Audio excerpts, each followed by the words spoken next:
Lauren Mitchell had perfected the art of being invisible.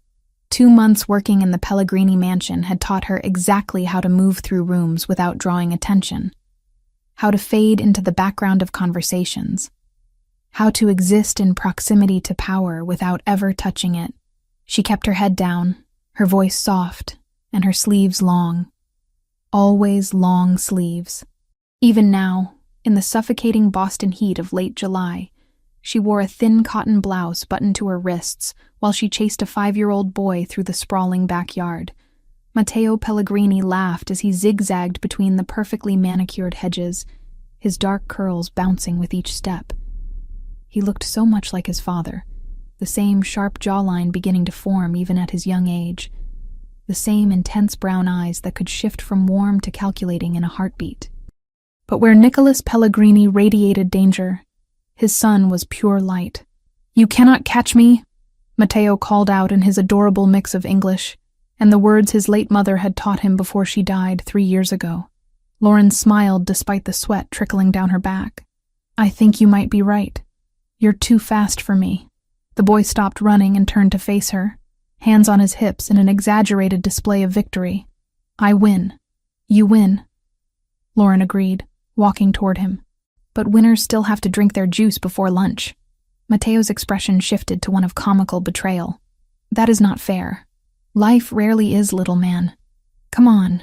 They walked together toward the stone patio where Teresa, the housekeeper, had set out lunch. The older woman waved at them from the kitchen window, her weathered face creasing into a smile. Teresa was one of the few people in the house who treated Lauren like a human being rather than just another piece of furniture to be dusted around. Matteo climbed into his chair and reached for the glass of orange juice, his movements enthusiastic and uncoordinated in the way only a 5-year-old could manage. Lauren saw it happening before it actually did, her hand moving forward instinctively, but she was a second too slow. The glass tipped, sending a wave of cold juice directly onto her chest and lap. The liquid soaked through the thin fabric immediately, icy against her overheated skin. Matteo's eyes went wide with horror. "I am so sorry. I did not mean to. Please do not be angry." Lauren forced her voice to stay calm even as panic clawed at her throat. The wet fabric clung to her skin, transparent now, and she needed to change immediately. "It's okay, sweetheart. Accidents happen. I just need to go change quickly." "I am really sorry," he repeated, his voice small. "I know you are. It's really okay." She squeezed his shoulder gently before hurrying toward the service entrance that led to the staff quarters. The Pellegrini mansion was a study in controlled excess. Everything about it whispered old money and older power. Marble floors, crown molding, artwork that probably cost more than most people's houses. Lauren's room was in a separate wing, small but comfortable, with its own bathroom and a window that overlooked the side garden. She locked the door behind her and immediately began unbuttoning her blouse with shaking fingers. The wet fabric stuck to her skin, and she had to peel it away. She was halfway out of it, standing in just her plain white bra with her back to the door, when she heard it open. Lauren froze. Her heart stopped beating for what felt like an eternity. "Teresa, I need the contractor's file. You said it was in the staff office." Nicholas Pellegrini's voice was deep, authoritative, the kind of voice that expected immediate compliance. He stopped talking mid-sentence. The silence that followed was worse than any scream. Lauren could feel his eyes on her exposed skin, on the patchwork of scars that decorated her shoulder blade and upper arms. The burn scar on her left shoulder was the worst. A twisted landscape of melted skin where Tyler had held the iron down for what felt like forever. The cuts were thinner, more precise, a roadmap of rage and possession that had taken months to fade from angry red to pale silver.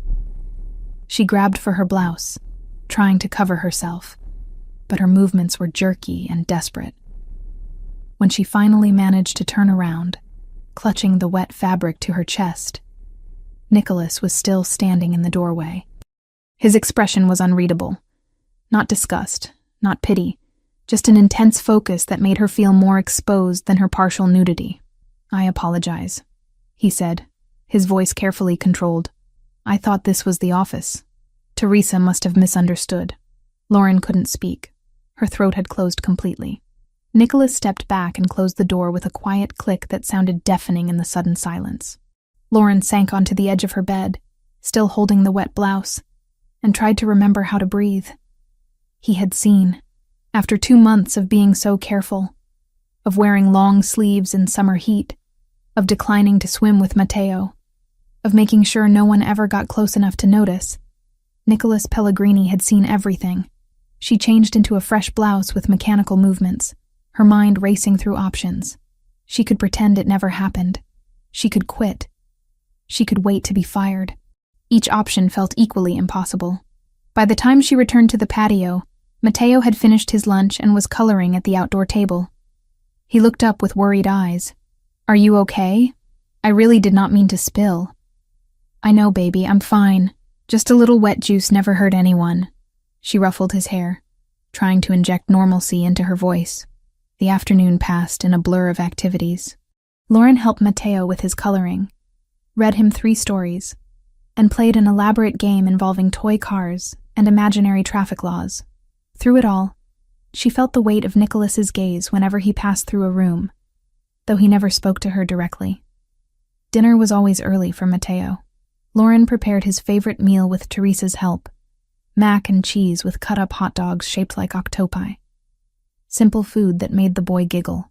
Nicholas joined them at the kitchen table, something he did occasionally when his schedule allowed. He was different tonight, more present, more focused.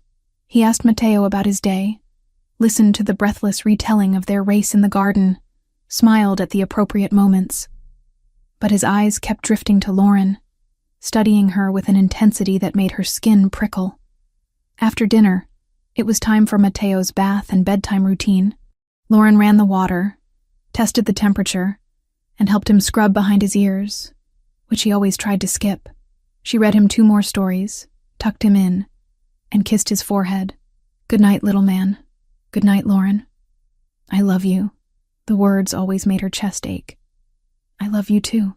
She was closing his bedroom door when she saw Nicholas standing at the end of the hallway. He was watching her, his posture relaxed, but his expression anything but. He wore dark slacks and a white dress shirt with the sleeves rolled to his elbows, the uniform of a man who had finished with business for the day but never truly stopped working. Lauren's pulse quickened. She walked toward him because there was no other exit, no way to avoid this moment. "Miss Mitchell," he said as she approached. "Mr. Pellegrini." Her voice came out steadier than she felt. "I want to apologize again for walking in on you earlier. That was inappropriate." "It's fine. You didn't know I was there." His eyes searched her face. "Still, it won't happen again." Lauren nodded, desperate to escape this conversation. "If that's all, I should head home." "Of course. Have a good evening." She walked past him, acutely aware of the space between their bodies, of the way he didn't move to give her more room. Her shoulder almost brushed his chest as she passed, and she caught the scent of his cologne, something expensive and woodsy that probably cost more than her monthly rent. Lauren grabbed her bag from the staff room and left through the side entrance, the same way she always did. The summer air was still thick and hot, clinging to her skin as she walked to her car, a 15-year-old sedan that protested loudly before finally starting. She didn't see Nicholas watching from his office window, phone already in his hand. The call was answered on the first ring. "Boss? Ryan. I need you to do something for me." Nicholas's voice was calm, but his jaw was tight. "Name it.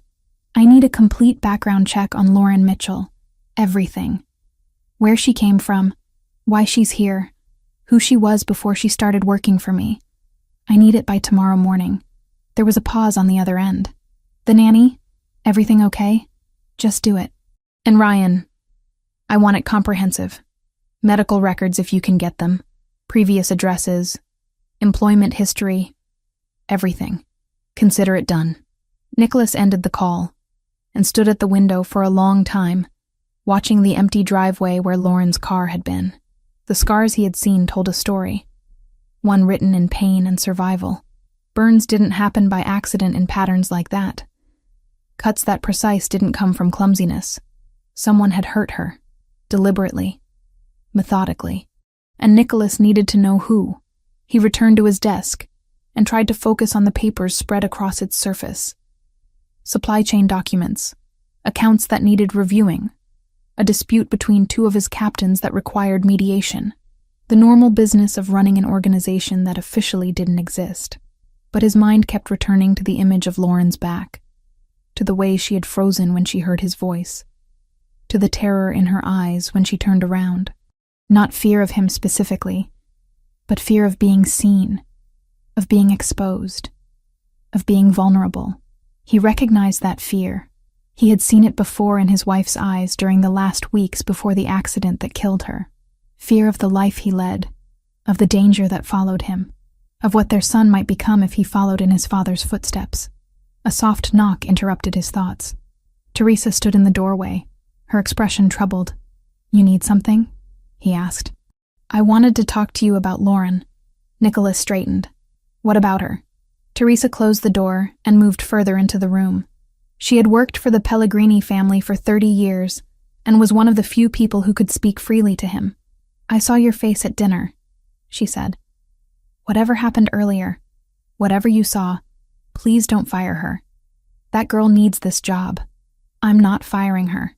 "Good, because she's the best thing that's happened to Matteo since his mother died." He actually smiles now. He laughs. He talks about his day at dinner instead of sitting silent. Please don't take that away from him. Nicholas's expression softened slightly. "I told you I'm not firing her. I just need some information." Teresa studied him with knowing eyes. "Be careful, Nicholas. That girl has been hurt before. I can see it in the way she moves, the way she flinches at loud noises, the way she never quite relaxes. Whatever you're digging into, whatever you find, remember she's a person, not a problem to solve. I know that. Do you? Because sometimes I think you forget that not everyone in your life is a soldier or an enemy. Some people are just trying to survive." She left before he could respond, closing the door gently behind her. Nicholas leaned back in his chair and closed his eyes. Teresa was right, of course. She usually was. But that didn't change the fact that someone in his household, someone who spent hours alone with his son, had a past violent enough to leave scars that extensive. He needed answers, for Matteo's safety if nothing else. That's what he told himself anyway. It had nothing to do with the protective rage that had flooded through him when he saw those scars, or the way his hands had clenched into fists imagining someone hurting her, or the strange pull he felt toward this quiet woman who had somehow become essential to his son's happiness in just 2 months. Nothing to do with any of that. The night stretched on. Nicholas worked until the numbers on the page started blurring together, until even the strongest coffee couldn't keep him focused. Finally, around 2 a.m, he admitted defeat and headed upstairs. He paused outside Matteo's room, as he did every night, and carefully opened the door. His son slept peacefully, one arm thrown over his favorite stuffed bear, his breathing deep and even. Nicholas watched him for a moment, feeling the familiar ache in his chest. Matteo looked so much like his mother when he slept. The same peaceful expression, the same delicate features. "I'm keeping him safe," Nicholas whispered to the empty room, to the ghost of his wife, to himself. "I promise." He closed the door and continued to his own bedroom. But sleep didn't come easily. He kept seeing Lauren's scars, kept wondering what kind of monster would do that to someone, kept imagining scenarios that made his blood boil. His phone buzzed just after 6 a.m. A message from Ryan. "Got preliminary information. You're going to want to see this. Coming by at 8. Nicholas got up and showered, dressing in his usual work attire, dark slacks and a crisp white shirt. By the time he made it downstairs, Lauren had already arrived. He could hear her in the kitchen with Teresa, their voices soft, discussing the menu for Matteo's lunch. He stayed in his office, pretending to work, until Ryan arrived promptly at 8 with a manila folder. "That was fast," Nicholas said. "You said urgent. I pulled some strings." Ryan set the folder on the desk. "It's not everything yet, but it's a start. Medical records are harder to get, but I have a source working on it." Nicholas opened the folder and started reading. Lauren Mitchell, 27 years old, born in Portland, Oregon. Moved to Boston 18 months ago. Before that, she had lived in Philadelphia for 2 years. No criminal record, no outstanding warrants, no red flags on paper. But there was a note at the bottom of the first page that made Nicholas's jaw tighten. Subject filed restraining order in Philadelphia County Court 20 months ago. Order granted but complainant moved before hearing. Restraining order lapsed. Who was it against? Nicholas asked, though he already knew the answer would be important. Still digging on that. Court records are sealed, but I have someone working on it. Should have a name by end of day. Nicholas nodded slowly. A restraining order. Someone had hurt her badly enough that she went to the police, got legal protection, then ran anyway. Ran all the way across the country and built a new life in a city where no one knew her. Keep digging, he said. I want to know everything. And Ryan, be discreet. I don't want her knowing we're looking into this. Understood. After Ryan left, Nicholas sat with the folder open in front of him, staring at Lauren's information. 27 years old. So young, really. Young enough to still believe in fresh starts and new beginnings. Young enough to think that running far enough could make the past disappear. He knew better. The past never disappeared. It just waited, patient and hungry, for the right moment to catch up. Nicholas closed the folder and looked out the window toward the backyard where Lauren was already outside with Mateo, helping him water the flowers that lined the garden path. The boy's laughter drifted through the glass, bright and pure. Whatever had happened to Lauren Mitchell, whoever had hurt her, Nicholas was going to find out, and then he was going to make sure it never happened again. That much, he could promise. Ryan Cooper arrived at the Pellegrini mansion at 7:30 in the morning, earlier than Nicholas had expected. The investigator looked like he hadn't slept, his shirt wrinkled and his eyes shadowed, but his expression was sharp and focused. You look terrible, Nicholas said, gesturing for him to sit. You asked for comprehensive by morning. Comprehensive doesn't sleep. Ryan dropped a thick folder onto the desk. Everything you wanted is in there. Medical records, police reports, witness statements. It's not pretty. Nicholas opened the folder and began reading. The first document was a hospital intake form from Philadelphia General, dated 21 months ago. Patient, Lauren Michelle Mitchell. Age, 25. Admitted for treatment of second-degree burns to left shoulder and upper back. The attending physician's notes were clinical but damning. Burns consistent with contact with heated metal object. Patient claims accident with clothing iron. Injury pattern inconsistent with accidental contact. Social services consulted. Nicholas's jaw tightened as he flipped to the next page. Police report, filed 3 days after the hospital visit. Lauren had finally told the truth to a detective who specialized in domestic violence cases. The man's name was Tyler Grant, her boyfriend of 14 months. The burns were punishment for talking to a male cashier at the grocery store. There's more, Ryan said quietly. Keep reading. The restraining order application was next. Lauren's handwriting was shaky, but determined as she described a pattern of escalating violence over 8 months. Verbal abuse that turned to pushing, then slapping, then worse. Tyler isolated her from friends, monitored her phone, controlled her money. The burns were the breaking point, the moment she finally understood he might actually kill her. The restraining order was granted. Tyler Grant was served at his apartment. According to the follow-up notes, he didn't contest it, didn't even show up to the hearing. 2 weeks later, Lauren packed everything she owned into her car and drove away from Philadelphia, leaving no forwarding address. Where did she go first? Nicholas asked. Hartford, Connecticut. Worked as a waitress for 6 months under the table, probably trying to stay off the grid. Then she moved to Boston, got legitimate employment through a staffing agency. That's how she ended up with your family. Nicholas studied the photograph paperclip to Tyler Grant's information sheet. White male, early 30s, brown hair, average height and build, the kind of man who could disappear into any crowd, unremarkable in every way, except for the coldness in his pale blue eyes. Current location? Atlantic City. He works security at the Sapphire Pearl Casino, which is owned by a shell company that traces back to the Volkov family. Nicholas looked up sharply. The Russians? Yeah. Could be coincidence. Guy needed a job, they were hiring. But the timing is interesting. He got hired there about 4 months ago, right around when your organization had that shipping dispute with Volkov's people. You think they know she works for me? Ryan shrugged. I think we should assume they might.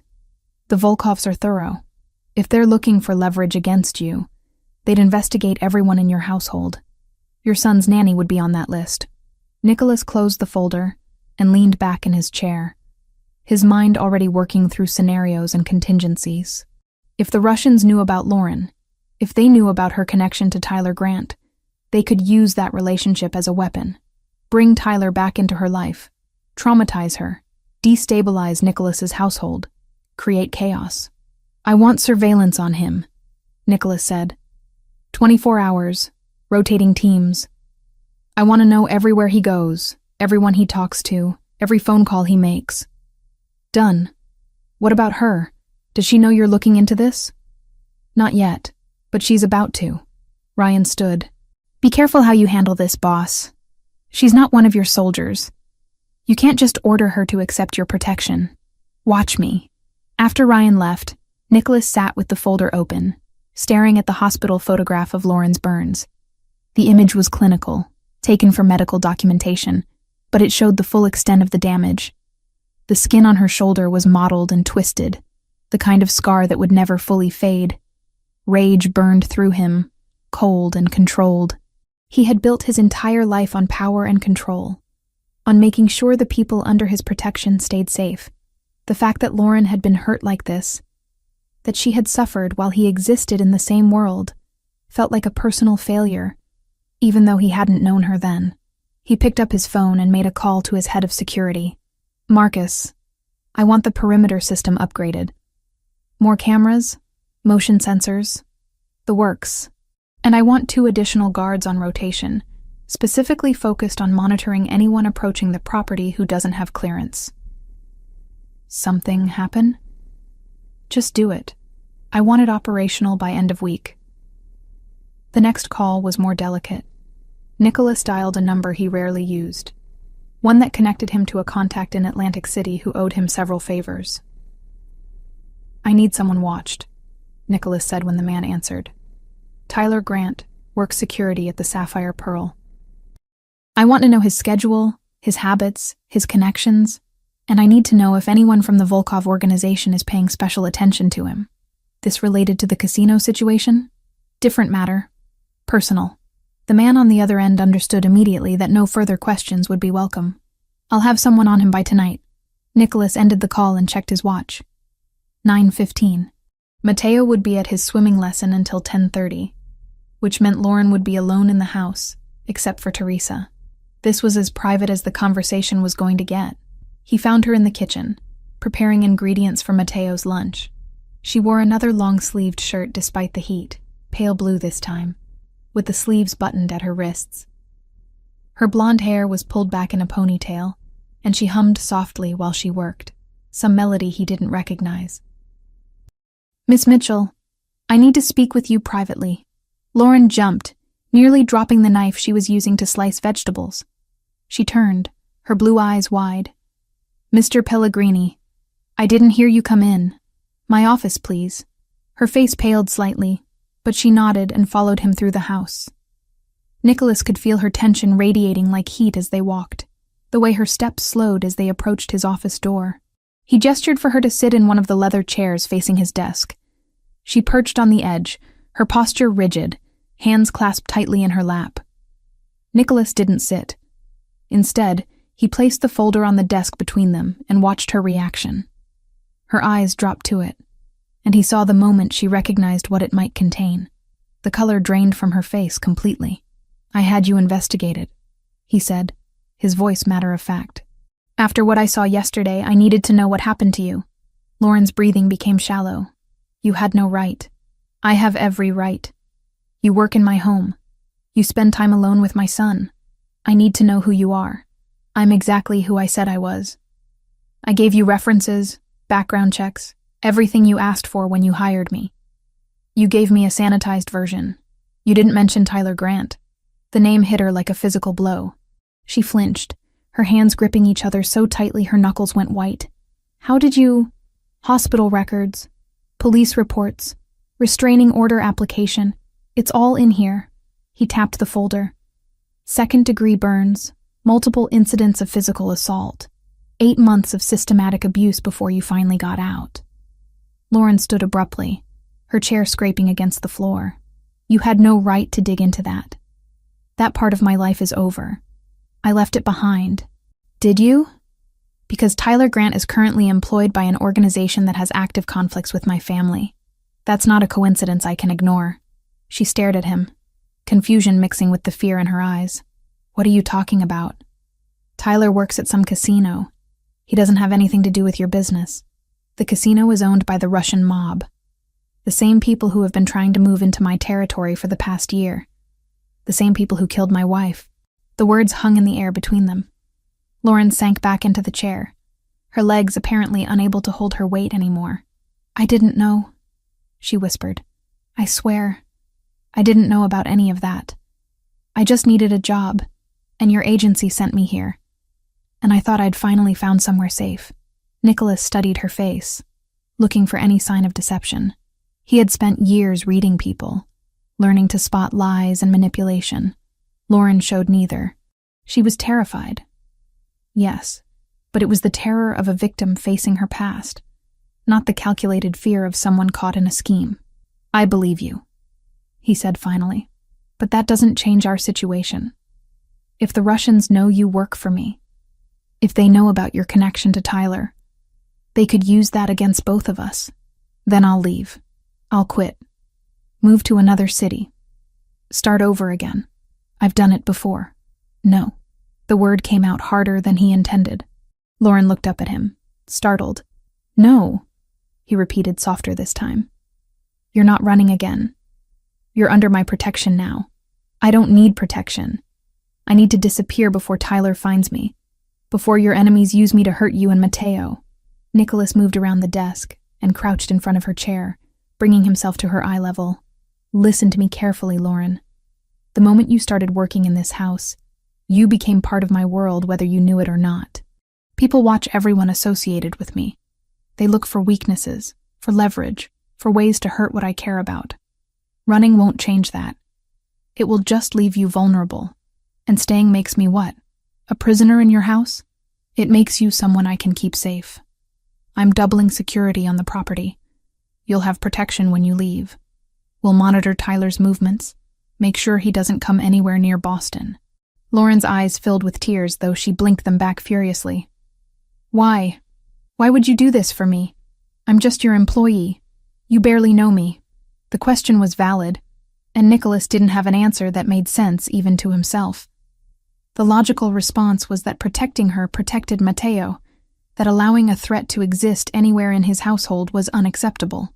But the truth was more complicated, tied up in the way his chest had ached when he saw her scars, the protective fury that had consumed him reading about what she'd endured. You're not just an employee, he said carefully. You've become important to my son. He trusts you, cares about you. That makes you family, in the ways that matter. Family, she repeated, testing the word like it might burn her tongue. My wife died 3 years ago. Car accident on her way home from visiting her sister. Except it wasn't an accident. The brakes were cut, the steering column tampered with. It was a message from a rival family, a punishment for a decision I made that cost them money. Lauren's expression shifted from fear to sympathy. I'm so sorry. I tell you this so you understand why I'm obsessive about security, why I need to know about every potential threat. I couldn't protect her. I won't fail again. Silence settled between them, heavy with shared pain. Lauren wiped at her eyes with the back of her hand, a gesture so vulnerable it made Nicholas's heart clench. I had therapy, she said suddenly, after I left Philadelphia. 6 months of intensive sessions with a trauma specialist. She taught me coping mechanisms, ways to recognize danger signs, how to not let fear control my entire life. I thought I was doing well. I thought I'd moved past it. You have moved past it. You're here. You're working. You're living your life. That took incredible strength. Then why do I feel like I'm right back where I started? Afraid, powerless, waiting for everything to fall apart? Because trauma doesn't disappear just because we want it to. But this time you're not alone. This time you have resources, protection, people who won't let him hurt you again. Lauren met his eyes, searching for something. Trust, maybe, or certainty in an uncertain world. What if I can't do this? What if having me here puts Mateo in danger? Then I'll handle it. That's what I do, Lauren. I handle threats. I eliminate problems. You focus on taking care of my son and letting yourself heal. Let me worry about everything else. The office door burst open, making them both jump. Mateo ran in, his hair still damp from swimming, his face bright with excitement. Dad! Lauren! I swam the whole length without my floaties. Coach said I am getting so strong. Nicholas stood quickly, putting distance between himself and Lauren. That's excellent news, little man. I'm very proud of you. Mateo noticed Lauren's face, and his expression shifted to concern. Why are you sad? Did I do something wrong? No, baby, of course not. Lauren forced a smile, though her eyes were still red. I'm just very proud of you, too. Swimming a whole length is a big deal. Then why do you look like you have been crying? Adult stuff. Nicholas intervened smoothly. Nothing for you to worry about. Why don't you go get changed? And then you can tell Lauren all about your swimming lesson while you eat lunch. Mateo hesitated, looking between them with the uncanny perception children sometimes have. But the promise of lunch and an audience for his accomplishments won out. Okay, but Lauren, you have to promise to watch me swim next time so you can see how good I am. I promise. After Mateo left, Lauren stood. I should go help Teresa with lunch. Wait. Nicholas moved to his desk and picked up his phone. I need to make 2 calls. I want you to hear them. The first call was to Marcus, his security chief. I want the new protocols active immediately. I don't care what it costs or how long the contractors have to work. Get it done. He ended the call and immediately dialed another number. Ryan, about Tyler Grant. I want him under surveillance starting tonight. Full coverage, multiple teams. I want to know if he so much as thinks about leaving Atlantic City. Ryan's voice came through the speaker, questioning. Do you want us to eliminate the problem? It would be cleaner. Nicholas glanced at Lauren, who was watching him with wide eyes. No, not yet. I want to understand his connections first. If he's working with the Volkovs, killing him might trigger a larger response. We monitor, we gather information, and we stay ahead of any move he might make. Understood. What if he does try to leave Atlantic City? Then you follow him. And if he comes within 50 miles of Boston, you notify me immediately. Clear? Crystal. Nicholas ended the call and turned back to Lauren. Tyler Grant is being watched. He won't get near you without me knowing about it. Lauren hugged herself, her arms wrapped tightly around her middle. This is insane. This whole situation is insane. Welcome to my world. It's not pretty, but it's thorough. I don't know if I can live like this. Always looking over my shoulder, always waiting for something terrible to happen. You're already living like that, Nicholas said gently. You've been living like that since the day you ran from Philadelphia. At least now you have someone watching your back. She studied him for a long moment, and he could see the war playing out behind her eyes. The desire to trust battling against years of learned caution. The need for safety, fighting with the fear of owing someone too much. Okay, she said finally. Okay, but I have conditions. Name them. I don't want Mateo to know about any of this. He's 5 years old. He doesn't need to be scared or confused about why there are suddenly more security cameras everywhere. Agreed. He'll think we're just upgrading the system. And I want to know what's happening. If Tyler moves, if something changes, I want to be informed. No keeping me in the dark for my own good. Nicholas hesitated. His instinct was to protect her from harsh realities, to handle threats without burdening her with details. But the look in her eyes told him she needed this. Needed some measure of control in a situation where she had very little. You'll be kept informed, he promised, within reason. Some things you're better off not knowing, but major developments, changes to your safety protocol, anything directly relevant to you, I'll tell you. Thank you. They stood in the office, the folder still sitting on the desk between them. A physical representation of all the pain she'd survived and the danger that still lurked in her past. Nicholas wanted to promise her that everything would be okay, that he'd keep her absolutely safe, that Tyler Grant would never touch her again. But he'd learned years ago that some promises were too big to make. The world was unpredictable, and violence had a way of finding cracks in even the best defenses. All he could do was be prepared, be vigilant, and be absolutely ruthless with anyone who threatened what was his. And somehow, in the past 24 hours, Lauren Mitchell had become his to protect. 5 days of uneasy peace had passed since Nicholas confronted Lauren about her past. The mansion had transformed subtly, but noticeably. New cameras appeared on the exterior walls, sleek and modern. 2 additional security guards joined the rotation. Their presence explained away to Mateo as summer helpers for the grounds. Lauren adjusted to the changes with quiet acceptance, though she sometimes caught herself counting the cameras when she thought no one was watching. Tuesday morning started normally. Lauren arrived at 7:30 as usual, let herself in through the side entrance, and found Teresa already preparing breakfast. The housekeeper greeted her with a warm smile and a cup of coffee, just the way Lauren liked it. "Mateo is still sleeping," Teresa said. "Mr. Pellegrini left early for a meeting downtown. Said he would be back by lunch." Lauren nodded and took the coffee gratefully. She had started sleeping better the past few nights. The constant low-level anxiety that had defined her existence for nearly 2 years, finally beginning to ease. Knowing that Tyler was being watched, that people were actively monitoring his movements, created a strange sense of security she hadn't felt in a long time. She was halfway through her coffee when Marcus, the head of security, appeared in the kitchen doorway. His expression was carefully neutral, but Lauren had learned to read the tension in his shoulders. "Miss Mitchell, I need to speak with you. It's important." Teresa's eyes darted between them. "I will go wake Mateo." Once they were alone, Marcus pulled out his phone and showed Lauren a message. "Our surveillance team in Atlantic City reported this an hour ago. Tyler Grant requested time off from his job, citing a family emergency. He left his apartment at 4 this morning. We lost track of him somewhere outside Philadelphia." The coffee turned to acid in Lauren's stomach. Lost track? How do you lose track of someone? He knows surveillance techniques. Switched cars, took back roads, disabled his phone. Professional level evasion. Marcus's jaw tightened. "I've already notified Mr. Pellegrini. He's on his way back now." Lauren set down her mug before her shaking hands could drop it. "He's coming here. Tyler's coming to Boston. We don't know that for certain." "I know it. He found me somehow. He knows where I am." Marcus didn't argue, which was worse than if he had tried to reassure her with empty platitudes. "The property is secure. We have additional personnel arriving within the hour. You're safe here."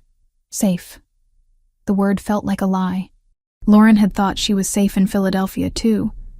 Right up until the moment Tyler's hand closed around her throat, the iron heating on the counter behind him. His voice soft and reasonable as he explained why she deserved to be punished. She excused herself and went to the bathroom, locking the door behind her. Her reflection in the mirror showed a woman on the edge of panic, blue eyes too wide, face too pale. She splashed cold water on her face and forced herself to breathe deeply, using the techniques her therapist had taught her. In through the nose for 4 counts. Hold for 7. Out through the mouth for 8.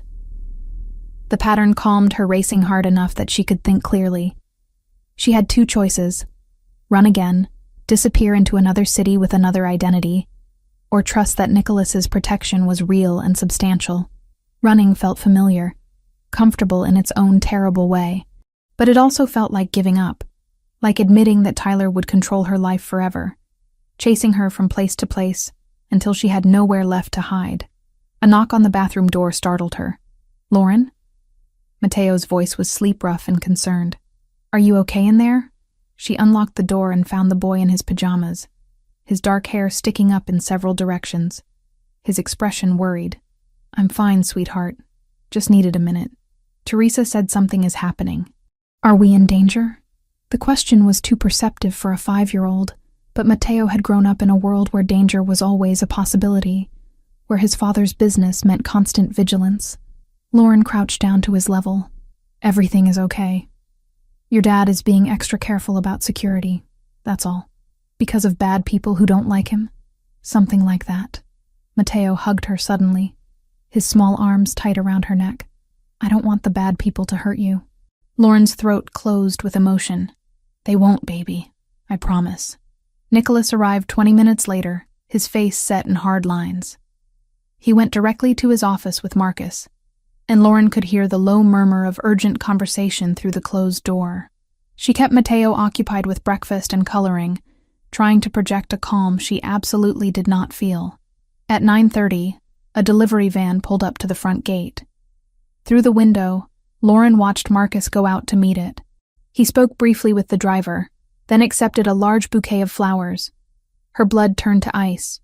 Marcus brought the flowers to the door, but didn't let them inside. Instead, he called for Nicholas, who emerged from his office with an expression that could cut glass. "Who are these for?" Nicholas asked.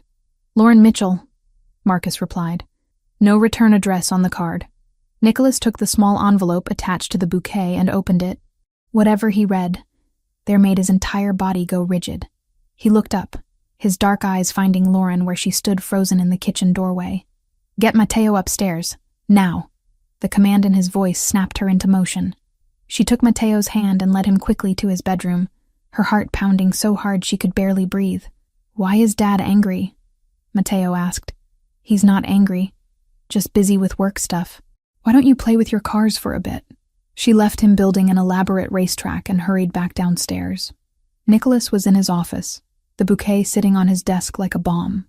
The flowers were roses, red and expensive, exactly the kind Tyler used to bring after he hurt her. As if beauty could erase violence. "What did the card say?" Lauren asked from the doorway. Nicholas looked at her for a long moment before handing it over. The handwriting was achingly familiar. Tyler's neat block letters spelling out 2 words and a nickname that made her skin crawl. "Miss you, Princess. Princess." He always called her that, said she was his perfect princess who needed to be kept safe from the world, which really meant kept isolated and controlled and broken down until she believed she deserved the pain. "He's here," Lauren whispered. "He's in Boston. We're checking the security footage now." He or someone working for him got close enough to make this delivery. Nicholas stood and moved around the desk. "Lauren, I need to make a decision, and I need you to trust me." "What kind of decision?" "I have a property in Cape Cod, a beach house that's extremely secure and off the grid. Most people don't know I own it. I want to move you and Mateo there today, right now, while my team locates Tyler." Lauren's first instinct was to argue, to insist that running solved nothing. But looking at Nicholas's face, at the cold determination there, she understood this wasn't running. This was tactical retreat, moving valuable pieces off the board while the real game played out. For how long? However long it takes. Days, maybe a week. Until we know exactly where Tyler is and what his intentions are. And if his intentions are to find me, moving to Cape Cod just delays the inevitable. Nothing is inevitable except what I allow to happen. Nicholas's voice dropped lower, more dangerous. "I have resources Tyler Grant can't begin to imagine. The only reason he's still breathing is because I don't yet know if killing him will trigger a larger response from the Volkovs. But that calculation can change very quickly." The casual mention of killing should have horrified her.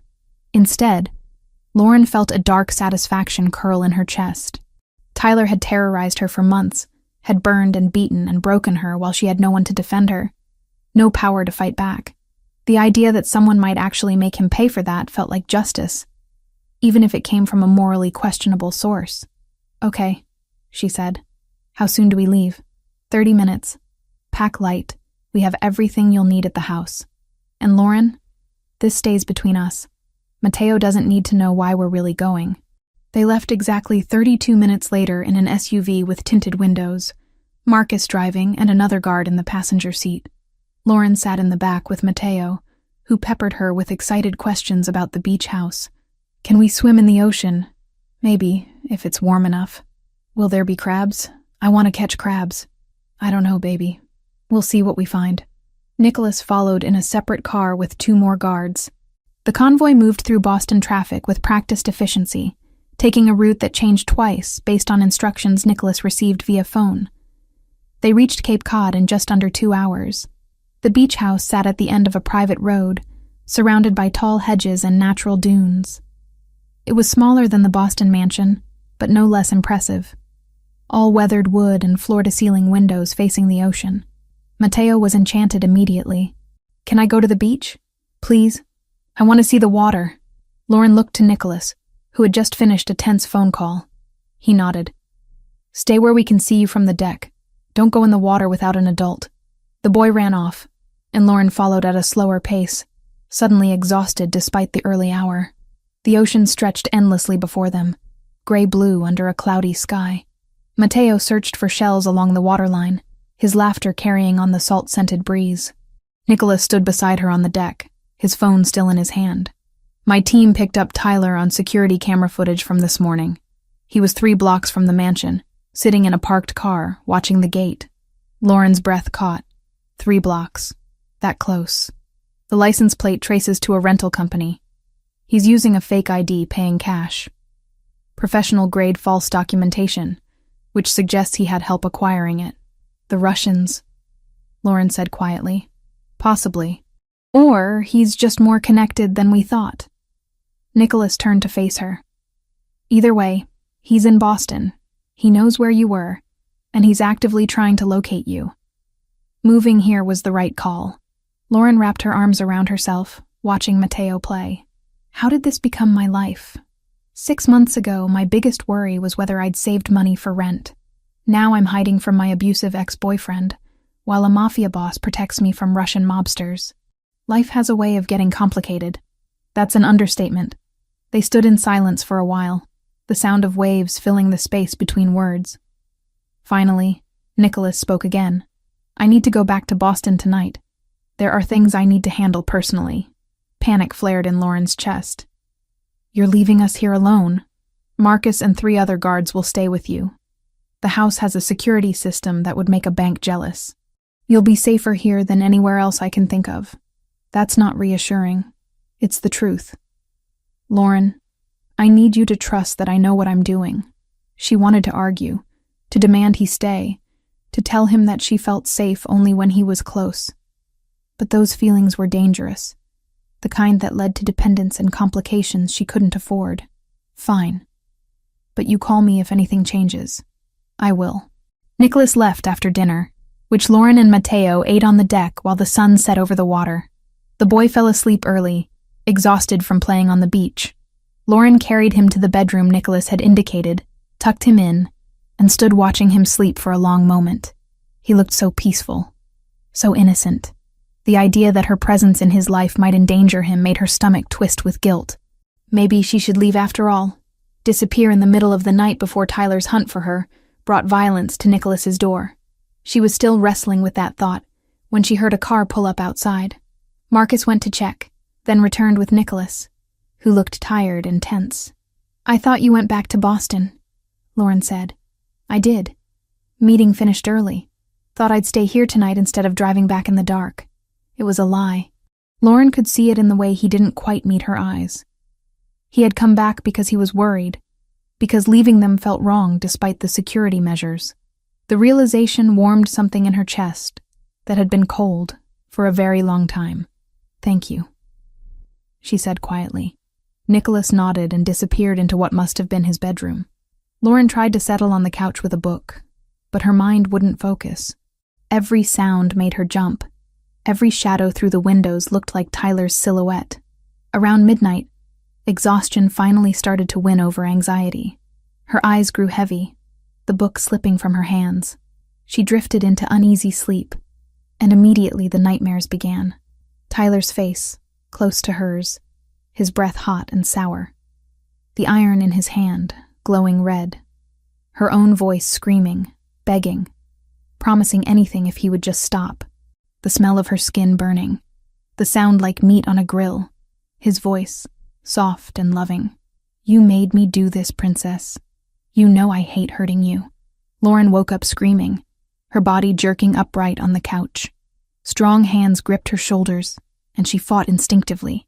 Panic overwhelming reason. "Lauren, stop. You're safe. It's me."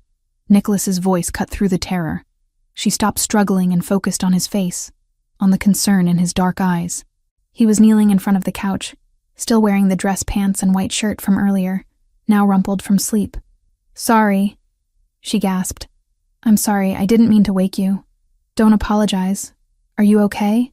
She wasn't, not even close. But Lauren nodded anyway. "Just a nightmare. Nicholas sat on the coffee table facing her, close but not crowding. You were screaming his name. Tyler's name. I dream about that night sometimes. The night with the iron. I can still smell it, still feel it. The dreams make it so vivid, like it's happening all over again. Tell me what happened. All of it. Lauren pulled her knees to her chest, making herself smaller. We'd been together 14 months. He seemed perfect at first, attentive and protective. Then slowly things changed. He didn't like my friends. Didn't want me going out without him. Got angry when other men talked to me. I told myself it was just because he loved me so much. Classic pattern, Nicholas said quietly. The first time he hit me, he cried and apologized for days. Bought me flowers, promised it would never happen again. I believed him. The second time, the apologies were shorter. By the fifth or sixth time, he stopped apologizing at all. Said I provoked him. That if I just behaved better, he wouldn't have to get angry. Nicholas's hands clenched into fists, but his voice remained calm. What happened the night of the burns? I went to the grocery store alone. He was at work, and we needed milk. The cashier was friendly, made small talk while he scanned my items. Asked how my day was. Normal stuff. Tyler was waiting when I got home. He'd put cameras in the apartment without telling me. Had been watching me through his phone. He saw me smile at the cashier. Her voice cracked, but she forced herself to continue. He heated the iron while he explained how disappointed he was. Said he'd given me everything, protected me from the world, and I repaid him by flirting with strangers. I tried to tell him I wasn't flirting, that it was just basic politeness. He said I was lying. Nicholas moved to sit beside her on the couch, close enough that she could feel his warmth. You don't have to finish if you don't want to. I need to. I need you to understand what he is. Lauren took a shaky breath. He held me down and pressed the iron to my shoulder. Counted to 10 while I screamed. Then he turned it off, kissed my forehead, and told me he loved me. Said everything could go back to normal if I just learned to behave. But you didn't go back to normal. I went to the hospital the next day while he was at work. Told them it was an accident at first. But the doctor didn't believe me. She kept asking gentle questions until I broke down and told the truth. She called the police, called social services. They helped me file the restraining order, gave me resources for shelters and therapy. Tyler never contested it, never fought back legally. I thought that meant he'd moved on, that he was letting me go. He was just biding his time, Nicholas said. Men like that don't let go. They wait and plan and find their moment. Lauren turned to look at him. Really look at him. How do you know so much about this? My mother. Before she met my father, she was with someone like Tyler. He put her in the hospital twice before she finally left. My father helped her disappear, gave her protection, eventually married her. She told me the stories when I was old enough to understand. Made me promise I'd never raise my hand to a woman. Never use my strength to intimidate or control. And have you kept that promise? Yes. I've done terrible things, Lauren. I've hurt people, made choices that would disgust you if you knew the details. But I've never struck a woman, never used fear to keep someone bound to me. That's a line I won't cross. They sat in silence for a moment, the ocean whispering beyond the windows. Finally, Lauren said, I thought I was stronger now, thought the therapy worked, that I'd processed the trauma and moved on. But the nightmares keep coming back. Healing isn't linear. Some wounds stay with us forever. We just learn to carry them better. Nicholas reached out slowly, giving her time to pull away, and took her hand. His palm was warm and calloused, strong in a way that should have frightened her but somehow didn't. I won't let him touch you again, Nicholas said, his voice low and intense. I don't care what I have to do, what lines I have to cross, what prices I have to pay. Tyler Grant will never hurt you again. You have my word. Lauren felt tears slip down her cheeks. Why? Why do you care so much? I'm nobody, just your son's nanny. You're not nobody. Nicholas reached up with his free hand and gently wiped away her tears. You're the woman who makes my son laugh again, who brings light into a house that's been dark for 3 years, who survived something that would have broken most people and came out the other side still kind, still gentle, still capable of love. The air between them shifted, charged with something dangerous and electric. Lauren's breath caught as Nicholas leaned closer, his eyes dropping to her mouth. She should pull away, should remember all the reasons this was a terrible idea. She worked for him. He was dangerous. She was broken. This could only end badly. But she didn't pull away. Instead, she leaned in too, closing the distance until their lips were inches apart. "Tell me to stop," Nicholas whispered. "I can't." He kissed her softly, carefully, like she might shatter under too much pressure. Lauren's eyes closed, and for the first time in years, a man's touch didn't make her flinch. Nicholas's hand cupped her face, his thumb tracing her cheekbone with infinite gentleness. When they finally pulled apart, both breathing hard, Lauren opened her eyes to find him watching her with an expression she couldn't quite name. "This is a bad idea," she said. "Probably. You're my boss. I work for you." "I know. And you're a criminal. You do things that are illegal and dangerous." "Also true. We should stop this before it gets complicated." Nicholas smiled, a real smile that transformed his entire face. Too late for that. Lauren knew he was right. Whatever was happening between them had already moved past simple attraction into something deeper, more dangerous. She should be terrified. Instead, she felt hopeful for the first time since Tyler had burned her skin and tried to burn her spirit too. "I have too much baggage," she said quietly. "Too many scars. Too much trauma. You deserve someone whole." Nicholas took both her hands, holding them gently. "Lauren, everyone has scars. Some are just more visible than others. Yours don't make you broken. They make you a survivor. And if I'm being honest, I stopped deserving good things a long time ago, but maybe we can be imperfect together." She wanted to believe him, wanted to trust that this could work despite all the obstacles. But trust was hard when it had been beaten out of you by someone who claimed to love you. "I need time," she said, "to figure out what I'm feeling, what I want. With Tyler still out there, with everything so uncertain, I can't think clearly. Take all the time you need. I'm not going anywhere." They sat together on the couch as dawn began to lighten the sky outside. Lauren's head gradually drooped onto Nicholas's shoulder, exhaustion finally catching up with her. This time, when she slept, there were no nightmares. Just the steady rhythm of Nicholas's breathing and the distant sound of waves, carrying her safely toward morning. The investigation deepened on the 6th day at Cape Cod. Nicholas received an encrypted message just after breakfast, his expression darkening as he read. He excused himself to the deck where Marcus was stationed, and Lauren watched through the window as the two men spoke in low, urgent tones.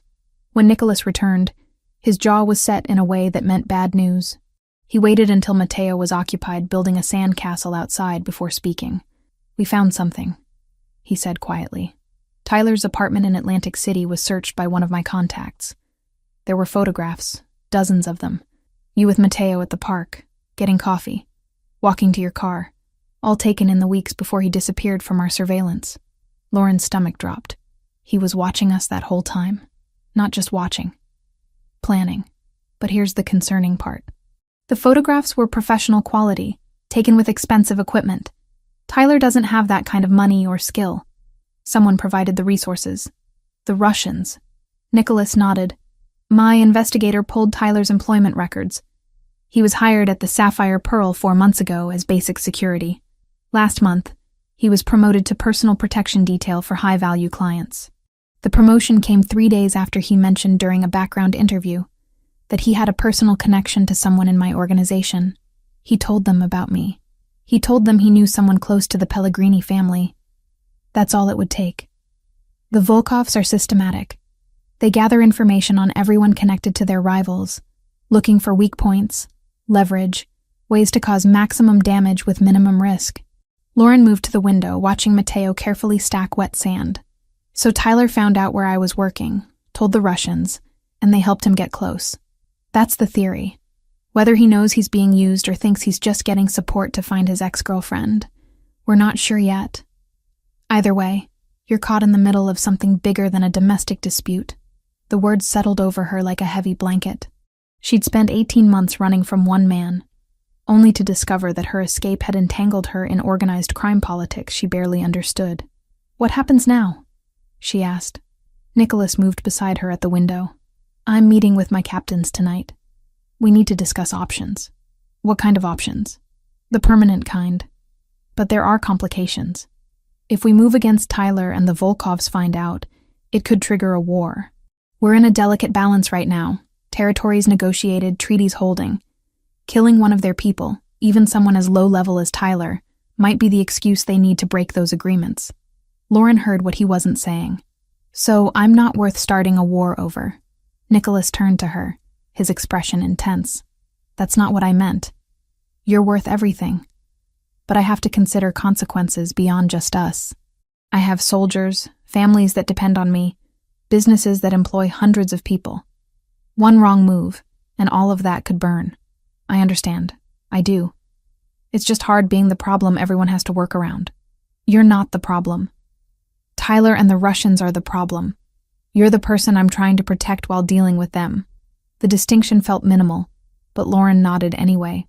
Nicholas left that afternoon with Marcus and 2 other guards, driving back to Boston for his meeting. Lauren stayed at the beach house with Mateo and the remaining security team, trying to pretend everything was normal while her world balanced on a knife's edge. Days blurred together. Nicholas returned late each night, his shoulders tense, phone constantly buzzing with updates. Lauren noticed the change in him. The easy smiles for Mateo became more forced. He took calls at odd hours, speaking rapid combinations of English and phrases she didn't understand. Twice she woke in the middle of the night to find him standing on the deck, staring at the dark ocean like it held answers. On the 8th day, Lauren was exploring the house while Mateo napped.